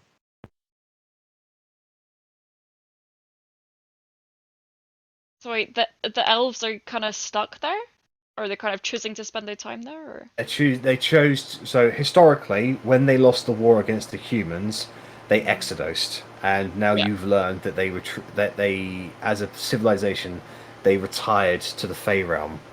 According to this letter from Castian Jackas, to let the humans grow and one day forgive them for what they did. So the problem with splitting up, if we go and do that, is that we could potentially not see each other for years.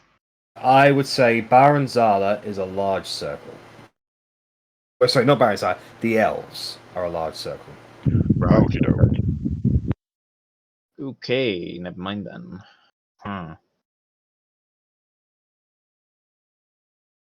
So maybe we do the Brennett Coalition then. The problem is we're putting the frontier more and more back. Yeah, and I know. Yeah. I'm concerned about this, if they know where the spawning pits are, and if Edgar especially knows where those spawning pits are, then we could be fucking around over here, and Fair they enough. could be literally making armies. And then there's no point us going to get a couple hundred people when they are got thousands. Fair enough. I'm still fine with that then. I think we should see what's happening with the what's going to happen with the weapons if you still want to get the weapons fixed here and now. Because if they want to be fixed and they are all magical weapons and armor, it will not be something that he can do quickly. Then it would probably be worth going after the Brennett Coalition. And if it is something that Wade, because Wade is like demigod, if he can do it in like 20 seconds, then we might as well go to the frontier. Question, Jack. So with the death explosion, it was Yeah. arms and armor, wasn't it? Yes. Currently equipped. So weapons, shields, armor, Yeah. everything, basically. Yeah. Everything's Yeah. taken a -1. So this is the thing, is that so I've got normal armor, I've got a normal shield, and I've only got Yep. HUD. I technically wasn't even using HUD in that fight So then, either. if HUD wasn't equipped, then it didn't take the death. Then it didn't take the death blast. I don't know whether he would be equipped, but he definitely was. I was doing magic. I suppose he wouldn't have been equipped. Okay. So that would be your shield and your armor then. But they're just standard. They're not magical in any way, Yeah. shape, So or form. it wasn't just it wasn't just when armor dissolves. Usually, magical armor is immune to this sort of thing. This was a kind of dissolving that it targeted even magical armor. So He was on roll. Everything. So So just non-magical and magical. So just going round, who has actually got magical armor and magical weapons that would take Wade, and who has got non-magical that won't take Wade? Because I won't take Wade. So I've got Mithril armor, basic, and a shield basic that have taken damage, and otherwise it's my warlock shit. So I'm good mostly. If I could just get a replacement for what I've got, which I imagine he'd have in stock or something. You know, it's not magic stuff I need. It's just kind of base. Well, Verity's Robe of the Archmagi would have taken a hit. Yeah. My Divine Plate would have taken a hit. Oh no, My sorry. Fiend Verity Bow. succeeded, didn't she? She succeeded on Yeah. the Yeah. save. So she doesn't need anything that needs to be helped. So it'd be my Warhammer, my shield, my armor, Arabella's armor, which My was the Fiend new Bow. stuff, the new armor as well. The Fiend Bow. Russ's armor. But alright, you know. I I'm pretty appreciate certain his- we have mithril armor in the bag of holding. Well, it was small person shaped, wasn't it? Yeah, but it's mithril armor. Doesn't that Mithril. just... So I'm looking for plates, not any armor. So it We depends. have mithril half plate and a It's breastplate. close. There's Actually, a, I I'm think, just I think that's the same AC as just the damaged one, to be honest. currently I'm just trying to work out Yeah. who would actually need to go to Wade. Me and Corgi. Actually. Yeah, exactly. That's what I'm thinking. And yeah, I wouldn't say Mithril's basic. Mithril's very hard to come by. Okay. But it's not it's not enchanted armor or anything, is what I'm at. No, but it's still fucking good. Yeah. Well, it's adamantine armor as well. Yeah. So I'd put it up there with like decent stuff. Like that is good shit. That isn't just stuff. That's good shit. Yeah. And then whatever you have, Otti, but like you said, it's not your magical stuff. It's just regular. yeah, I'm absolutely replaceable. fine. In theory, I don't need to go to Wade. Okay. Well then, it's probably just Korgrin, Arri, and Russ then. Okay. Well then. Gather together. Verity begins casting teleportation circle. With that, you all vanish from the city of Baranzala towards this large town of crime. Go see Helen and hopefully Wade. From there to continue your journey to gather allies in the upcoming struggle against the king. Hopefully, are you guys dead set on going to see the Brinic Coalition now? I think we may as well if we're all going there anyway. It makes sense. If you're going to do anything, toss it up, because if you want to prepare, I'd prepare for Brinic or Frontier, because you know us. We're probably going to be set on the Brinic Coalition for 30 minutes and then go, oh, yeah, no, actually, we're going to go to the Frontier. Yeah. I think it's more if Wade can get it fixed in, say, 24 hours, then we won't Well, bother. If he's going to take a week, then we will go and I've see him. spent the last 2 weeks prepping for you meeting the elves, so. And then you said it was We're a still Feywild, going there as well. and it was a big one. And we went, oh, fuck. Well, Like- when I say big one, alright, so I'm going to be absolutely honest. There's not going to be any combat in the elves. It's just going to be a big story thing. And I've been building up to the elves for fucking 2 years, and I wanted everybody to enjoy it, that's all. We'll go and Yeah. enjoy it. Yeah. Just If we're Corky's not feeling gonna- underprotected. If we're not going to be time fucked, then we'll be fine. It'd be I'm really see- awkward if we spent 20 years Alright, being so stuck in some I'll kind of. give you back to the border. I'll give you my official, honest opinion as a DM. The elves will most likely have a way to get around the time fucking. If Oh, you there we venture off into the actual Fey realm itself, because there are things out there, including Bellatrix's personal story thing, then time fuckery can happen. Mm. Our concern is making sure that we're not Yeah. gone for years and Yeah. then there's problems with the war and stuff. That's our concern. Yeah, absolutely. Fine. At least we Um, know that now. So Yeah, that's no, something I'm we not can gonna keep in mind. pull the rug out from underneath you in that regard. The elves probably have some form of protection against time fuckery. And if you venture out there into the Fey realm, there are some story quests to do out there that are totally optional. But it's more of a case of probably don't abandon it halfway through until you see it completed, because then there might be a Deus Ex Machina for you to get back without any issues. Right. As much as I, don't like spoiling things, and stuff like that. But it's when we're playing a campaign that literally has a calendar on, like, counting down every day literally matters. Yeah. But that's good to know, at least. Yeah. No, I just want to be completely transparent with you guys, that's all. Thank And I am so sad that I have now prepared 2 big things that have been completely ignored. We'll probably still go there. Get in there. What's the No, second no, I one? thought you broke all our armor. The second one was the elves. The first one was the thing. Was the return to Oakenheath. Oh. That was going to be a big thing.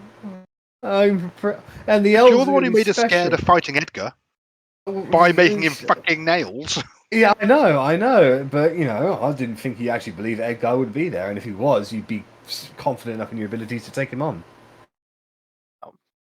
But we don't trust him. Well, that's the thing. So, I can't. Kind of say screams too- trap. I can't see too much, but Edgar knows how much you guys want to kill him. And it was a really hard decision, but again, we don't trust him. So I think there is still possibility for us to go to the elves. I think it might take some in-game research to understand how the Feywild time works and to understand magic a bit more. But I think that is still a possibility, and I still want to do the elves. Yeah, So Estuan and Ophelia would know a fair amount about that. To be fair, pretty much all the head schoolers know a fair amount of the Fey realm. It's something that naturally comes up in their studies. Half the shit that Ophelia summons comes from the Fey realm. So, yeah. Well, in any case, you guys will be heading to Brime to get your shit fixed and decide on your next course of action from there. And we will call that the session, guys.